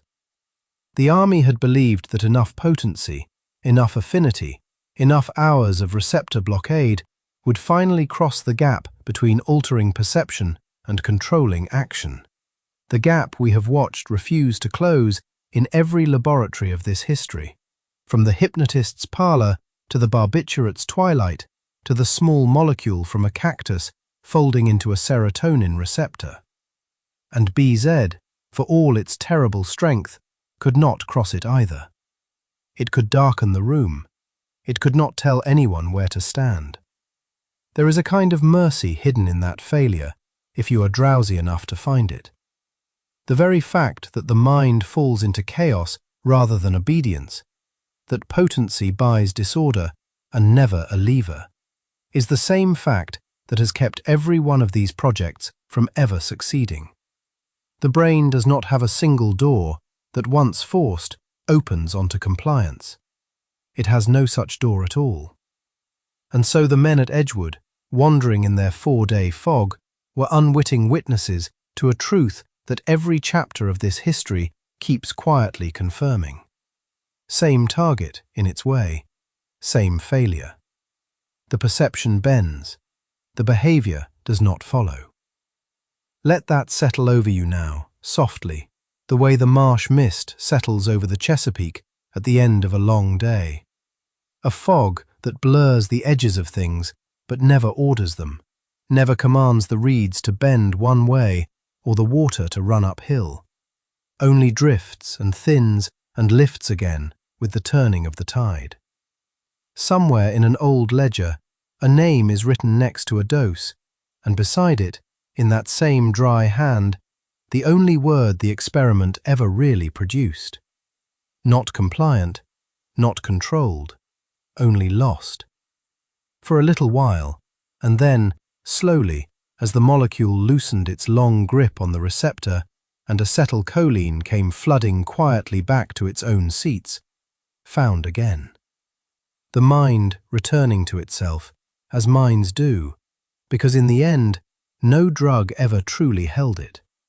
And we, having stood at the edge of that marsh long enough, turn now toward the next room in the ring, where the keys grow stranger still. The next room is brighter than the last, and quieter, and in its way more troubling, because here the walls do not look like a laboratory at all. Here there are day rooms and long corridors, rows of chairs bolted to linoleum, the low hum of an institution settling into afternoon. And moving through this stillness is a molecule that was never meant, in its first life, to touch the mind at all. Chlorpromazine, synthesized in December of 1950 in the laboratories of Ron Poulenc, drawn from the old phenothiazine dyes, first imagined as an antihistamine, a companion to surgical anesthesia, a way to calm the body before the knife. And it did calm, but the surgeons noticed something the chemists had not gone looking for.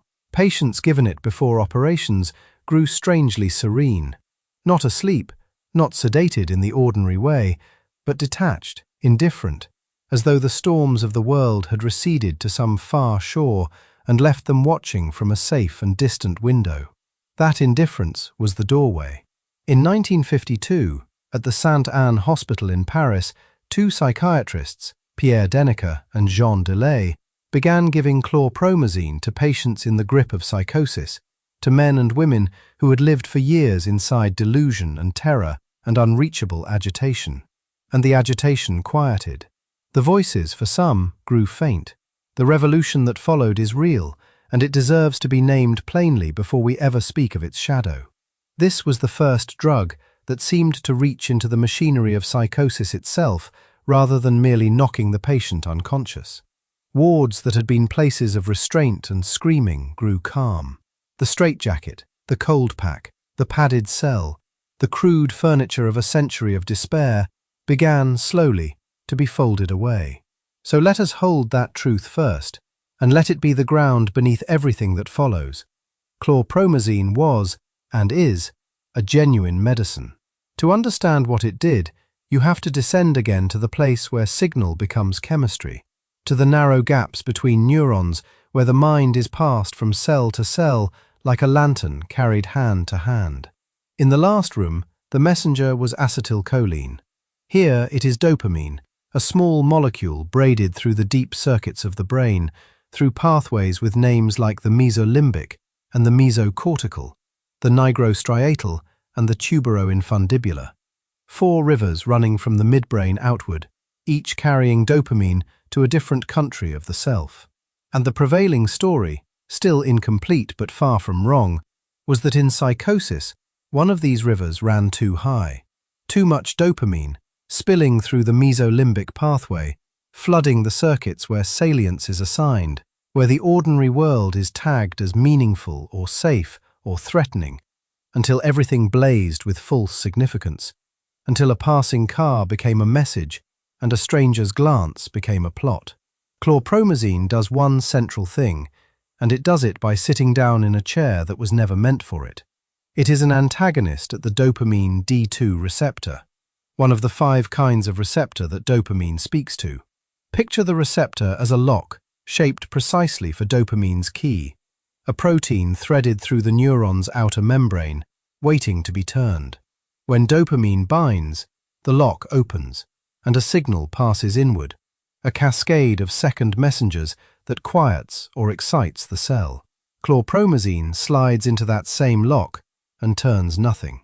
It fits the shape closely enough to occupy the space, to fill the seat, to keep dopamine standing at the door with its message undelivered. Antagonism, not the flooding we saw with the cholinergic agonists, not the reckless overstimulation, but its mirror image, a blocking, a quiet, molecular refusal.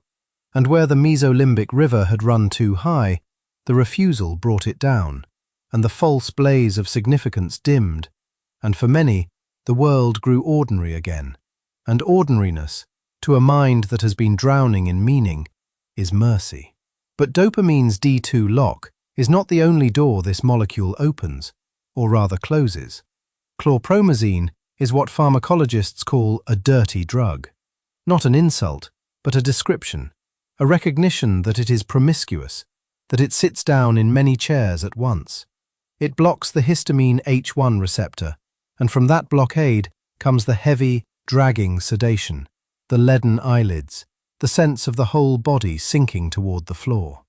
It blocks the muscarinic acetylcholine receptors, the very ones the last room's poisons flooded, and so brings the dry mouth, the blurred vision, the constipation, the whole quiet catalogue of anticholinergic slowing. It blocks the alpha-1 adrenergic receptors, and blood pressure sags when the patient stands, and dizziness pools behind the eyes. One molecule, many locks. Every seat it takes, some function of the body dims. Every door it closes, some ordinary current of the nervous system slows and falls quiet. And it is here, in that broad and heavy blanket of blockade, that the second story begins, the one that shares a wall with the first and can be very hard to tell apart from it. Because the same molecule that lifted the false blaze of psychosis could also, in a larger dose or a different intention, simply flatten. The blunted affect, the emotional distance, the indifference the surgeons had first admired, these could be turned toward healing, or they could be turned toward silence. A patient too calm to be delusional, and a patient too sedated to protest, look from the doorway of a crowded ward, remarkably alike. The word that entered the language was not a medical word at all. Chemical restraint. And in the mid-century institutions where the drug spread fastest, the overcrowded state hospitals, the prisons, the places where too few staff watched over too many souls, chlorpromazine became, for some, less a treatment than a tool of management. Thorazine, its American name, earned in those years a grim nickname, the liquid cobblestone, a thing that paved the restless flat. So we return, as we must, to the spine that has run through every room of this long ring. The question was never whether a drug can change behavior. Of course it can. We have watched molecule after molecule do exactly that. The question is whether any of them can reach the will. And here, in the antipsychotic era, that question grows subtler than it has ever been, because chlorpromazine comes closer than the poisons and the deliriants ever did to looking like control. It does not scatter the mind into confusion the way the anticholinergics did. It does not merely erase the way the amnestics tried to.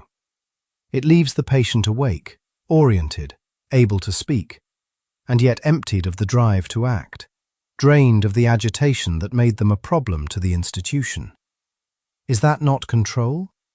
Is that not, at last, the chemical governance of another person's conduct? And the honest answer, spoken softly in the dim, is still no.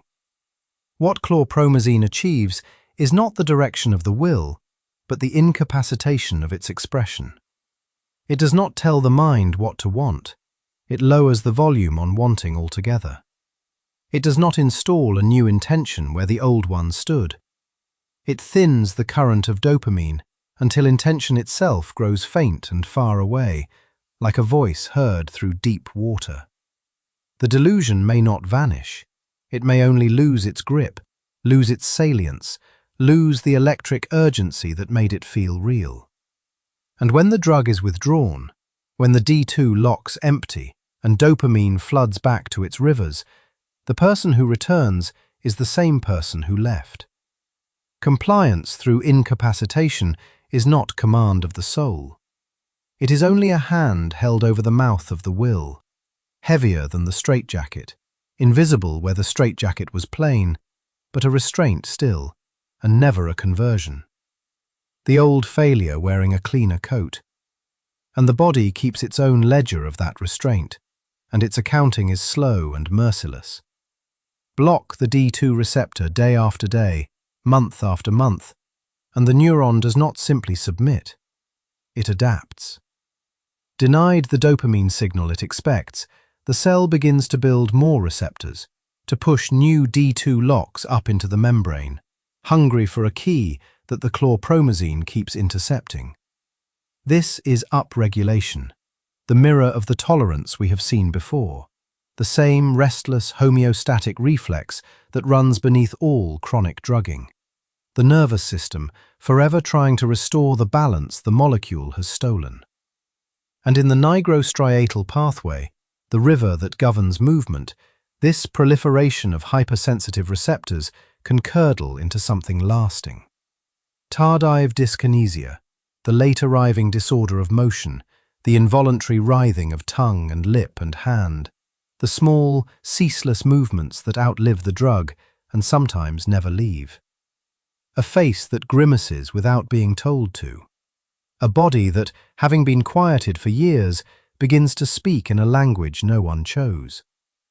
The biological cost of a chemistry held too long against the grain of a living cell. There is a terrible symmetry in it, if you follow the thread. The drug was given to still the body, and the body, in stilling, learned to move on its own. The receptors, denied their messenger, multiplied until they could be stirred by the faintest trace, until movement escaped the control of the will entirely. Not the will's freedom restored, but its opposite. Motion without intention, the marionette twitching after the strings are cut. And so, even the deepest attempt at chemical governance ends not in mastery, but in a kind of ruin. The mind still uncaptured, the body now damaged in the reaching. Every seat the molecule took, some function dimmed. Every lock it held, some cell rebelled. Every rebellion, in the fullness of time, wrote its cost into flesh. Hold, then, both truths at once, the way this whole long night has asked you to hold them. Chlorpromazine emptied the horror wards and gave thousands of people back a habitable world.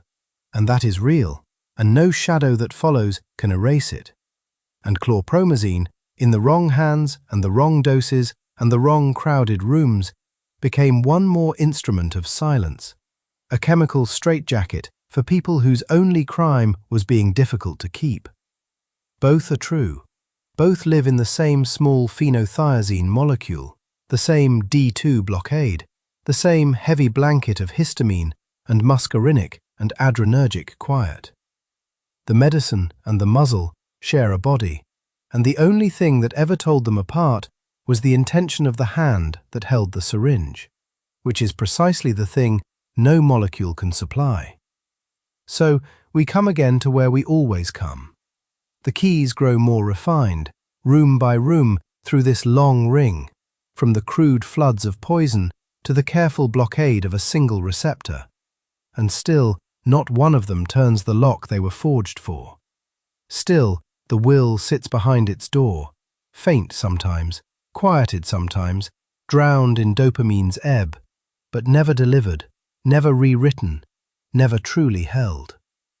Chlorpromazine came the closest yet, and its closeness is measured in the tremor of a stilled face and the writhe of a tongue that will not rest, the price of a control that was never really control at all, only a long and heavy sedation dressed in the language of cure.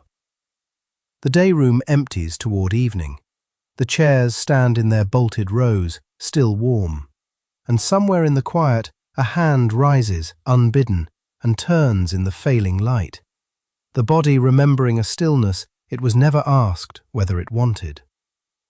We leave it there, gently, and move on, for there are stranger keys still ahead, and the night is far from over, and the deepest rooms of this ring are the ones where the chemistry stops trying to silence the mind and begins, at last, to try to speak inside it. There is a room, and the room is empty of almost everything. No sound reaches it, no light, or only the faint grey of nothing at all. The air is held at the temperature of skin, so that even the boundary between body and world begins to blur. A volunteer lies inside it, paid a little, curious, unafraid at first.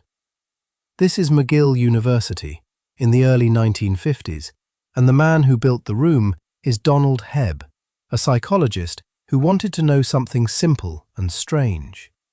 What does a mind do when you take away the world? For here, at last, is the other arm of the same secret program, the one that used no molecule at all. Everything we have followed so far, the lysergic diethylamide, the barbiturates, the amphetamines, the great sedating phenothiazines, all of it was chemistry poured into the brain to bend it. But the same funders, the same anxious intelligence agencies who paid for the drugs, also paid for this, the attempt to change a mind by giving it nothing. And to understand why they wanted both, you have to understand what Hebb found in that quiet room, and why it frightened everyone who read the report.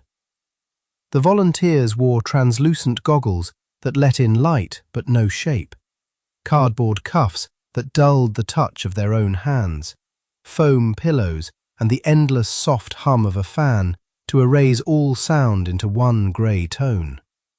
And then they simply waited. An hour, 2. Many could not last a day. Because the brain, it turns out, is not a passive receiver waiting patiently for the world to arrive. It is a hungry organ, tuned to change. And when the world goes still, it does not go still with it.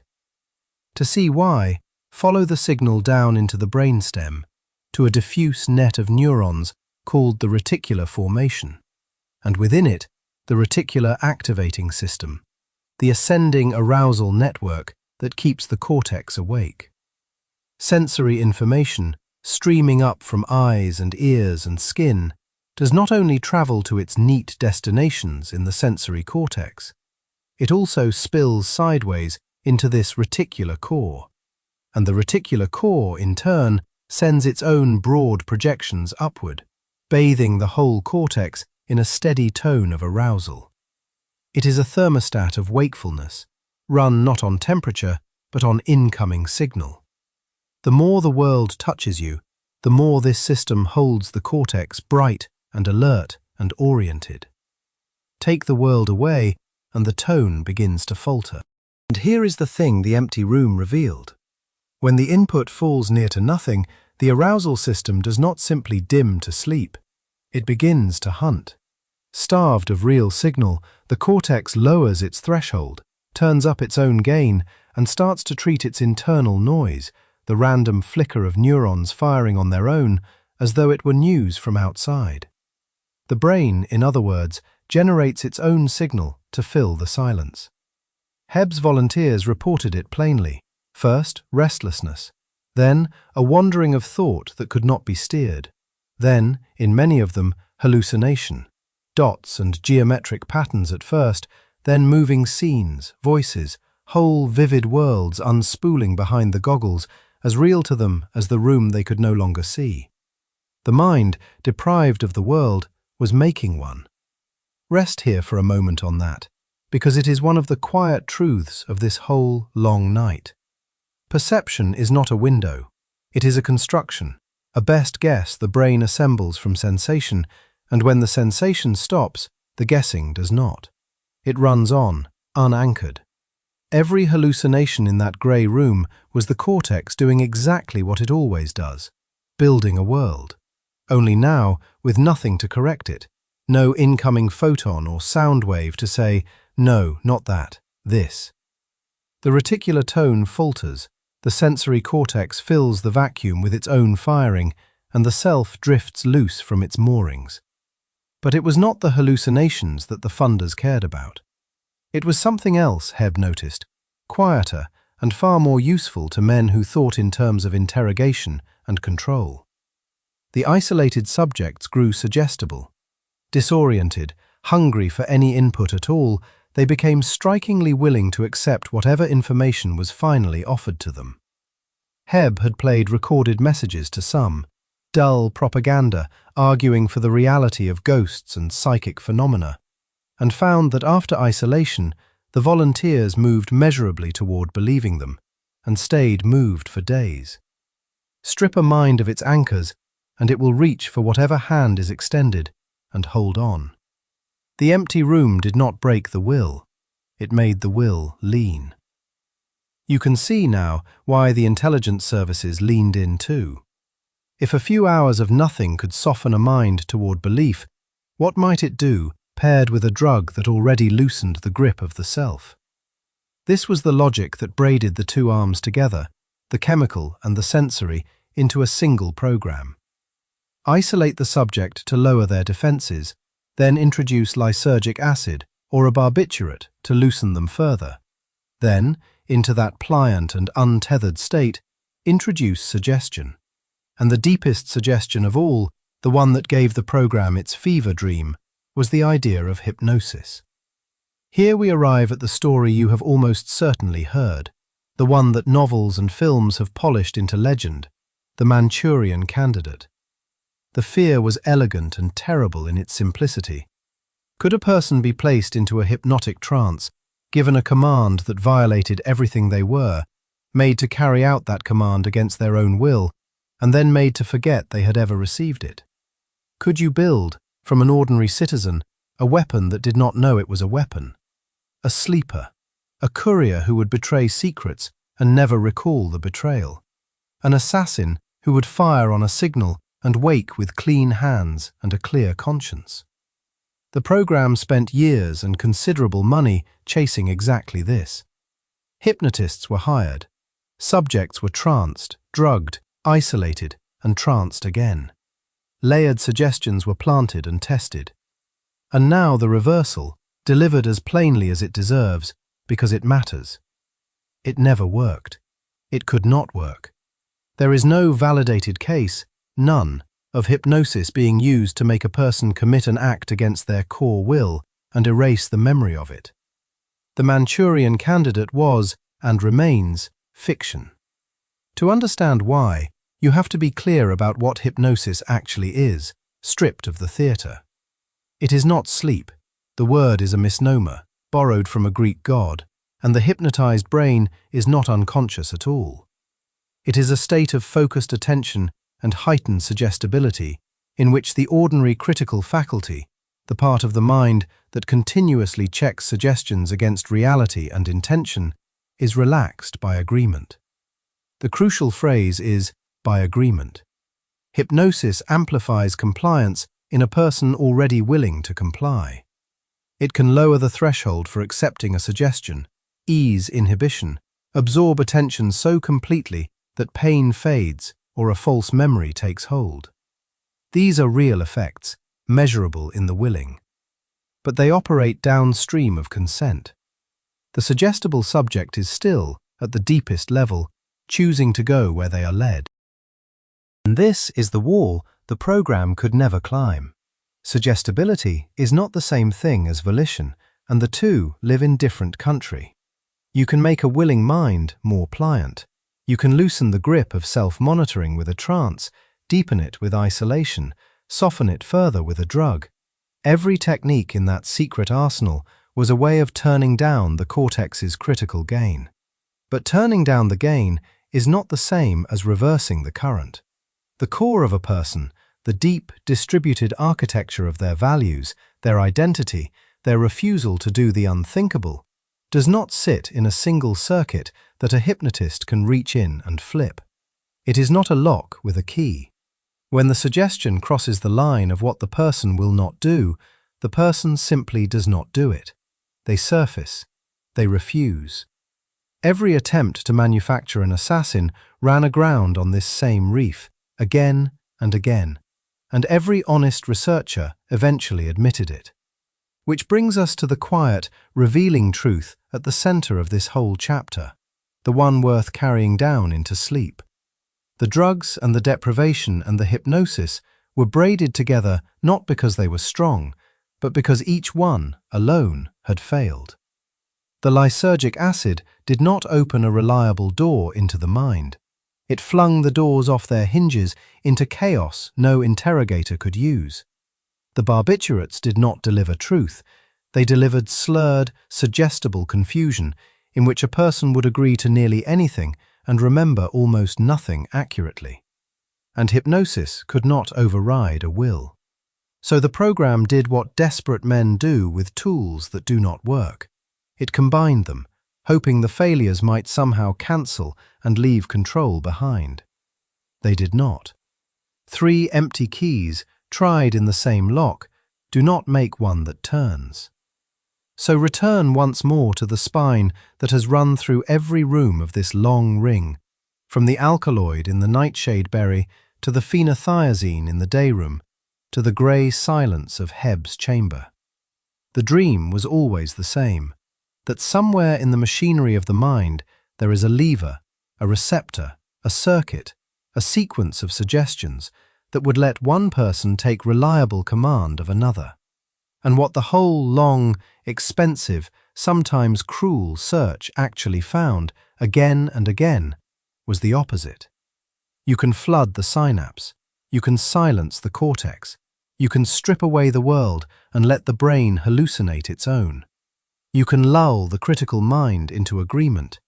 You can do all of it at once. And still, at the bottom of the emptied room, when the last suggestion crosses the last line, the self is there, diminished, disoriented, drifting, but not deleted. Still refusing. Still, somehow, itself. The grey room stands empty now, its fan still humming its single note into the dark. Somewhere, a volunteer is being helped up, blinking, back into a world that seems suddenly almost unbearably rich. The weight of a hand, the edge of a sound, the shape of a face resolving out of the light. He came back. They all came back. And that returning quiet and unremarkable, was the finding no one had wanted to write down. We leave the room to its silence and move on, for there are keys still stranger ahead, and the deepest rooms of all are the ones where the chemistry did not seek to silence the mind, nor to command it, but only, at the very last, to listen. In the winter of 1974, a story ran in a newspaper, and the quiet held for a very long time began to break. Seymour Hersh, writing in the New York Times, described a domestic intelligence apparatus that had watched, wiretapped, and catalogued American citizens.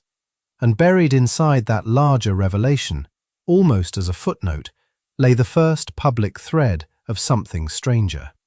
Not surveillance, chemistry.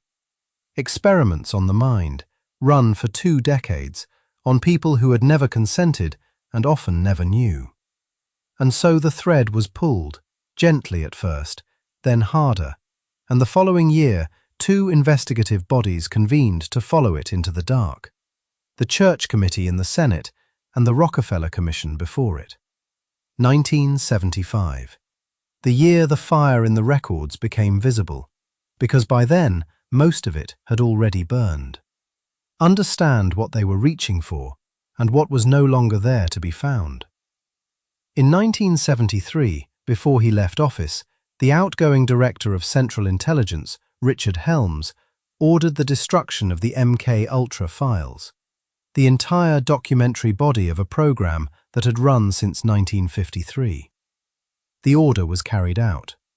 Boxes went to the incinerator. And so, when the investigators arrived 2 years later, they arrived at an archive that had been deliberately, methodically emptied. The memory of the program excised the way a cell prunes a synapse it no longer wishes to hold. A connection dissolved so completely that the shape of what was once there can only be inferred from the gaps around it. What survived by accident. In 1977, a clerk searching a different collection entirely stumbled onto some 7,000 pages. Not the research itself, not the protocols, not the names, but the financial records, the invoices, the accounting, the paper trail of money moving from the CIA through cut-out foundations to universities and hospitals and prisons and safe houses, misfiled in a place no one had thought to burn. And from those dry ledgers, a payment here, a grant there, a reimbursement for a quantity of a compound whose name we already know, the shape of the program was reconstructed backward, the way a pharmacologist infers a receptor she cannot see from the pattern of what binds to it and what does not. So let us hold the epistemic weight of this honestly and lightly, as we have held everything on this long night. We do not know the full scope. We cannot. How many people were dosed without their knowledge, in how many rooms, over how many years? That number burned. Who they were, what became of them, whether they recovered as our blinking volunteer recovered, or whether they never quite did. Those names were among the first pages fed to the flame. The record is not incomplete by chance. It was made incomplete on purpose. And a science built on evidence must be able to say, plainly, when the evidence has been destroyed, here the light does not reach, and no honest lamp will pretend it does. But notice what did not burn. The chemistry did not burn. The receptors did not burn. The molecules that were used on those unwitting minds are the same molecules pharmacology can hold up to the light today and describe with complete precision, because a drug does not need a case file to do what it does. And so, as the surviving fragment of the archive falls silent, let us do the one thing the fire could not prevent. Let us catalogue, from the chemistry alone, what we know was done, receptor by receptor, mechanism by mechanism, the way you might read the names off a monument. LSD did what LSD does. It reached the serotonin system and bound, with peculiar strength, to the 5-HT2A receptor, a G-protein-coupled receptor threaded through the cortex, and there it acted as a partial agonist, turning the receptor partway on, biasing it toward a particular cascade of intracellular signaling that the ordinary transmitter serotonin does not favor in quite the same way. And because the molecule buries itself deep in the binding pocket, with a portion of the receptor folding shut over it like a lid, it dissociates slowly, and the effect runs for hours. That is the whole of it. Every unwitting person given LSD in a drink, in a coffee, in a room they could not leave, received exactly that. A 5-HT2A partial agonist with a slow off rate, doing to their cortex what it does to any cortex, with no consent to soften it, and no observer bound to write down what it cost. Mescaline did what mescaline does. The same 5-HT2A doorway, a different key, a phenethylamine where LSD was an ergoline, weaker at the receptor, and so given in far larger doses to reach the same rooms.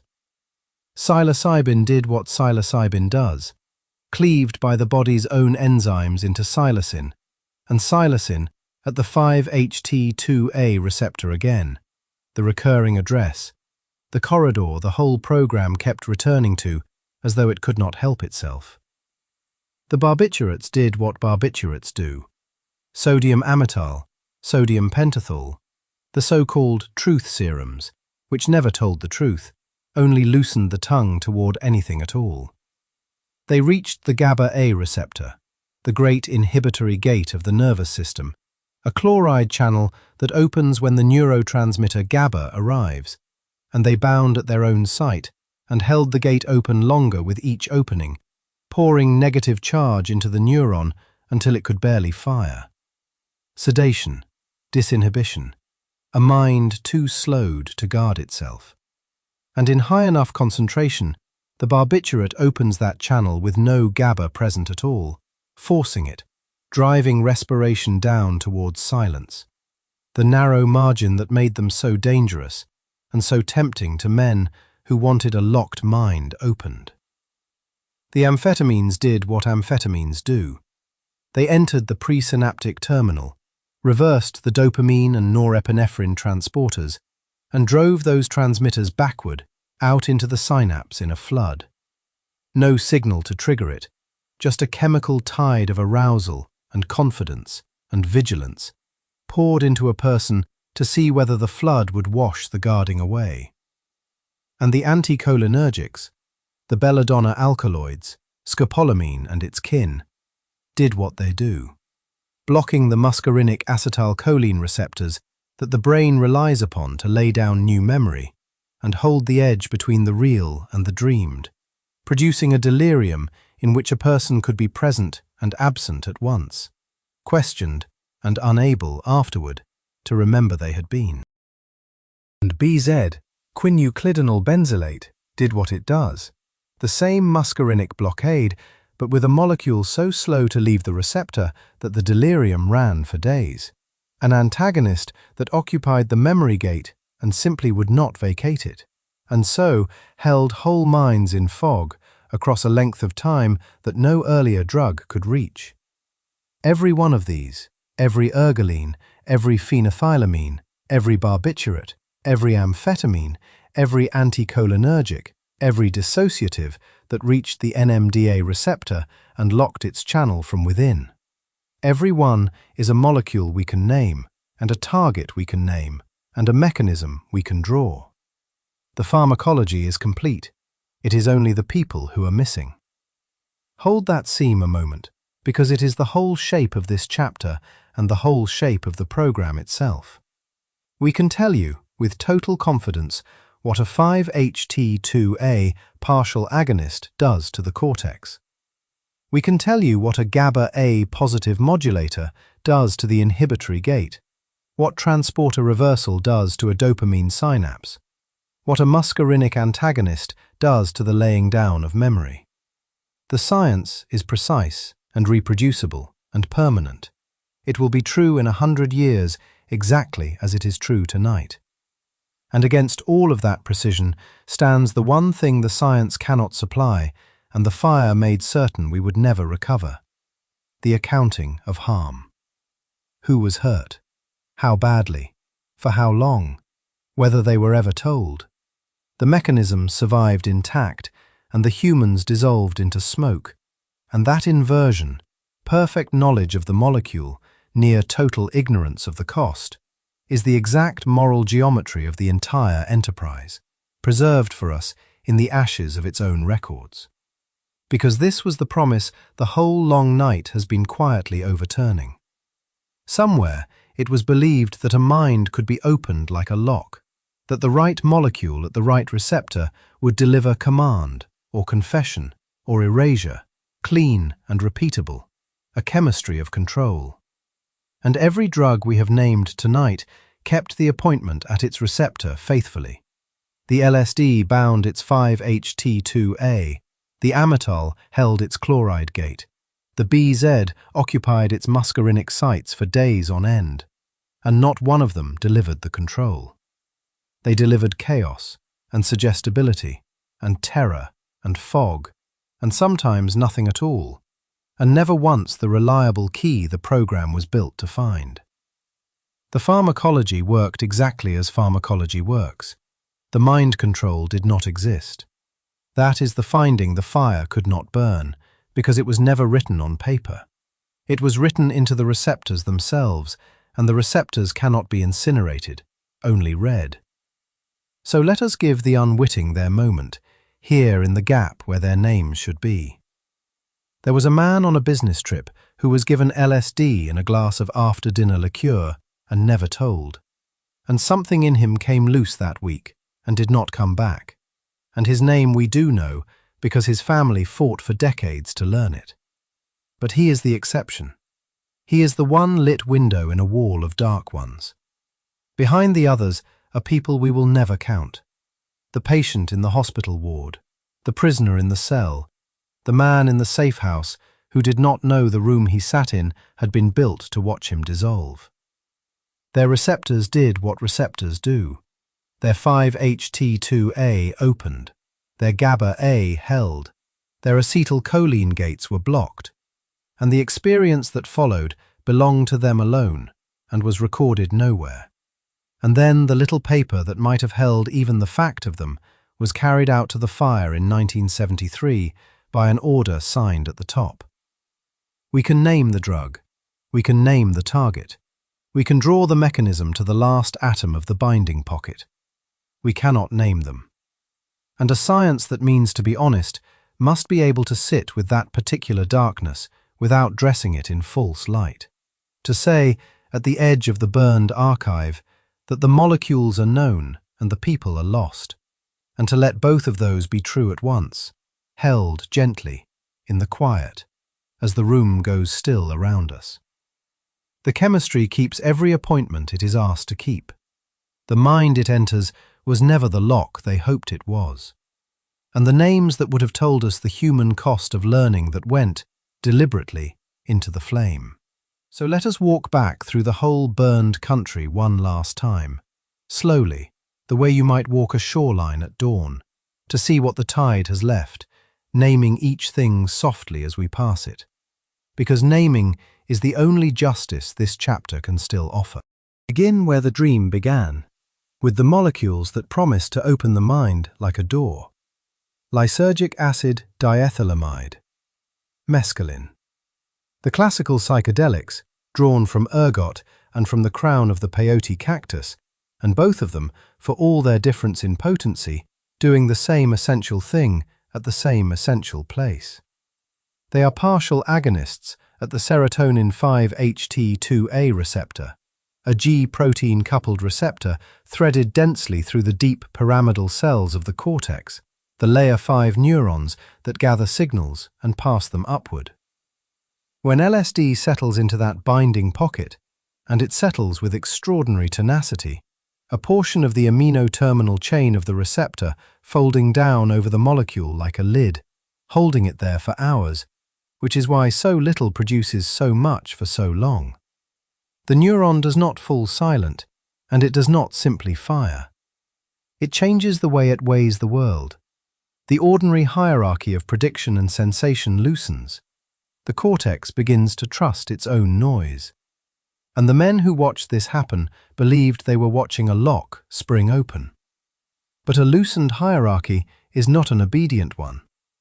What 5-HT2A agonism reliably produced was disinhibition, synesthesia, the dissolution of the ordinary self, profound, sometimes beautiful, sometimes terrifying, and never once a mind that could be steered. You cannot dictate to a cortex that has stopped trusting its own map.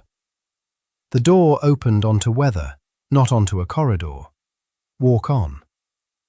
Here are the anticholinergics, scopolamine drawn from the nightshades, and BZ, quinuclidinyl benzylate, synthesized to last for days. Both are competitive antagonists at the muscarinic acetylcholine receptors, and it is worth saying plainly what those receptors do, because it is the whole tragedy in miniature. Acetylcholine at the muscarinic sites, the M1 subtype especially, is the medium in which memory is laid down and in which the waking mind holds its thread. Block it, and the thread is cut. What flooded into the gap was not compliance, but delirium, a floridly confused state, unable to distinguish the imagined from the seen, muttering to figures who were not there, plucking at the air. The interrogators saw a person stripped of the will to resist and thought the will had been handed to them. But antagonism at M1 does not deliver the mind to another. It dissolves the mind's own continuity. There is no one home to obey. Scopolamine's truth serum produced not truth, but the babbling edge of a fever, and any answer taken from it was as likely to be dream as confession. The receptor that holds the self together, held shut, does not yield the self. It only scatters it. Down the shore a little further, the barbiturates, sodium amytal, thiopental, the so-called truth drugs of the war years. These do not touch serotonin or acetylcholine at all. They are positive allosteric modulators of the GABA-A receptor, that ubiquitous chloride channel which is the brain's great instrument of silence. GABA is the inhibitory transmitter. When it binds, the channel opens and chloride flows in and the neuron is quieted. The barbiturate does not open the channel itself. It binds elsewhere on the receptor, at its own site, and lengthens the time the channel stays open once GABA has arrived, and at higher doses will hold it open with no GABA at all, which is precisely why the margin between sleep and death is so terribly thin with these drugs.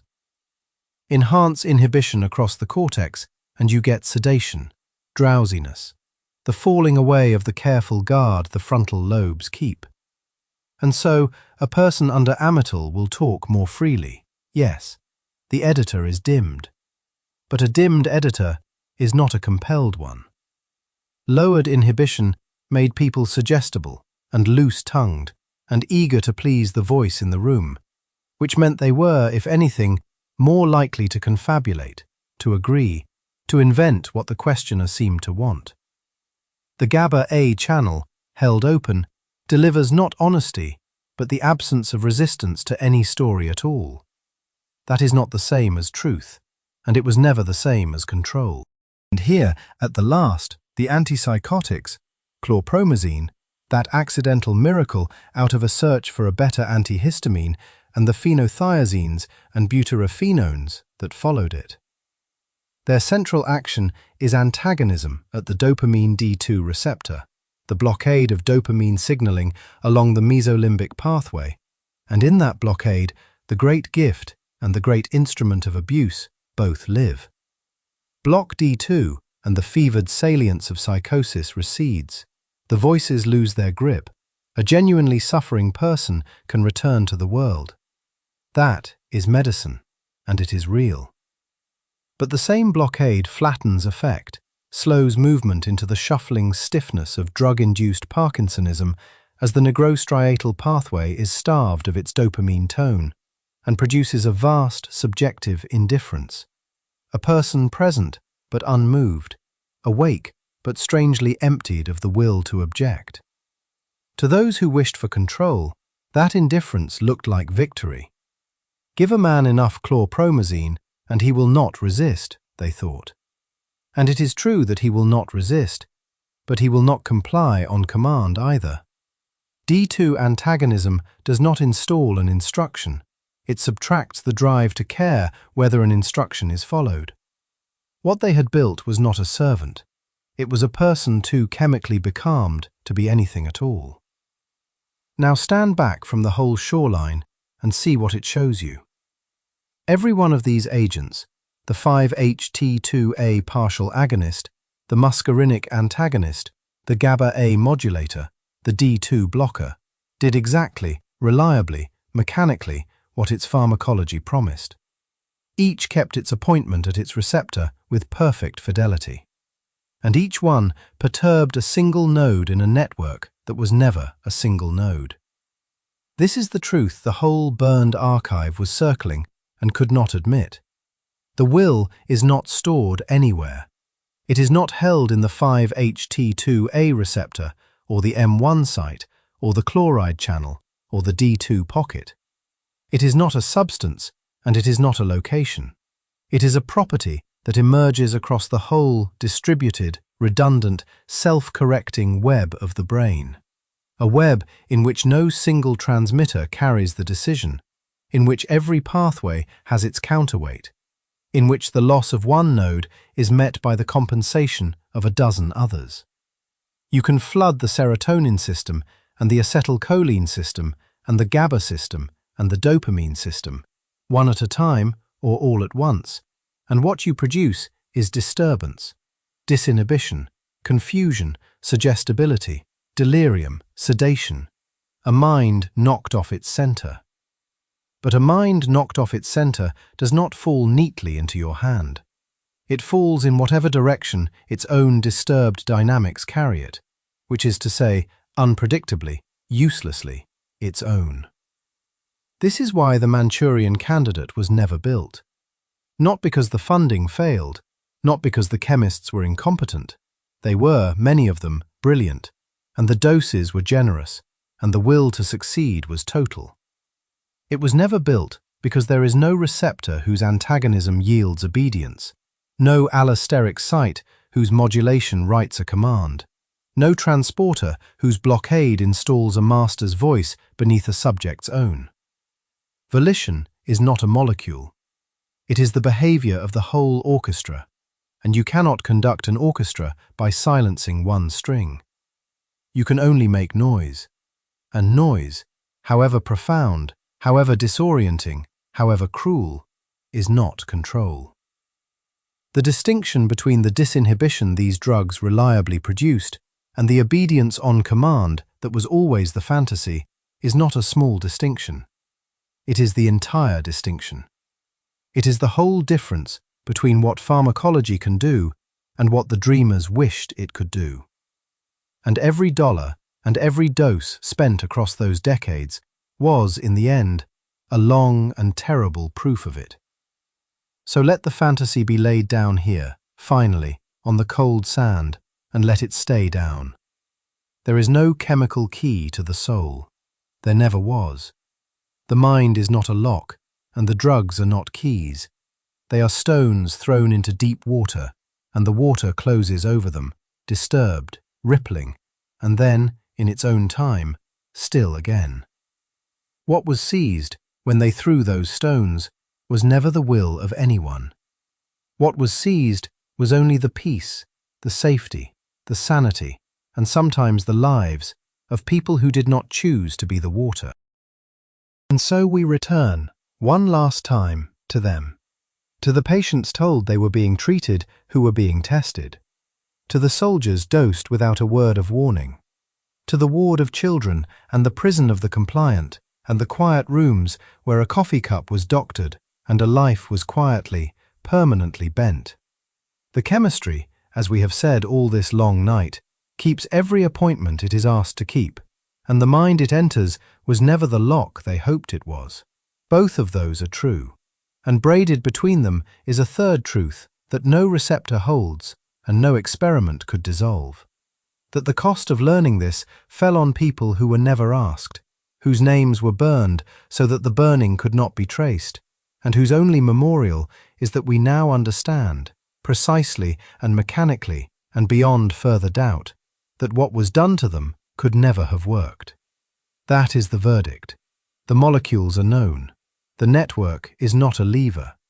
The will was never for sale at any receptor, and the people who paid to prove it paid everything. Let the shoreline go quiet now. The tide is turning, the stones lie where they fell, and the water is closing over the last of them, and the ripples are widening and slowing and smoothing until the surface holds only the pale light of the morning that comes whether we have understood or not.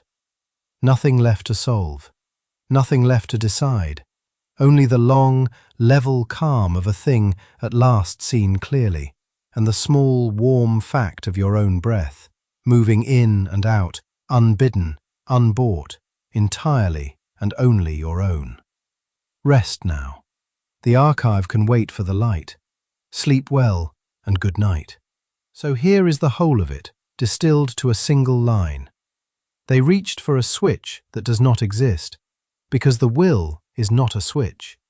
There is no lever inside the skull, no single wire to cut, no lock that one clean molecule can turn. Think of all of it now, gently, from far away. Decades of programs, locked rooms and coded files, a scattering of surviving pages, redacted and yellowing, thousands of half-forgotten names, the dosed and the dosing, the studied and the lost. And against all that patient machinery, the same quiet outcome, again and again. The mind held. It held because it was never one thing to seize.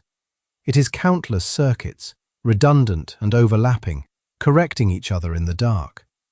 Flood the GABA-A receptors, and memory itself grows too soft to hold the command. Storm the 5-HT2A sites, and meaning scatters faster than any instruction can be planted. Every scopolamine haze, every LSD hour, every barbiturate twilight, each dissolved the very self it hoped to steer.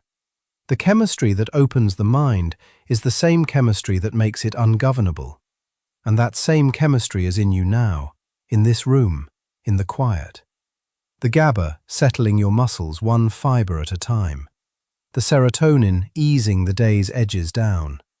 The acetylcholine loosening its grip as sleep comes near, letting the waking watchman rest. No one sent these molecules to conquer you.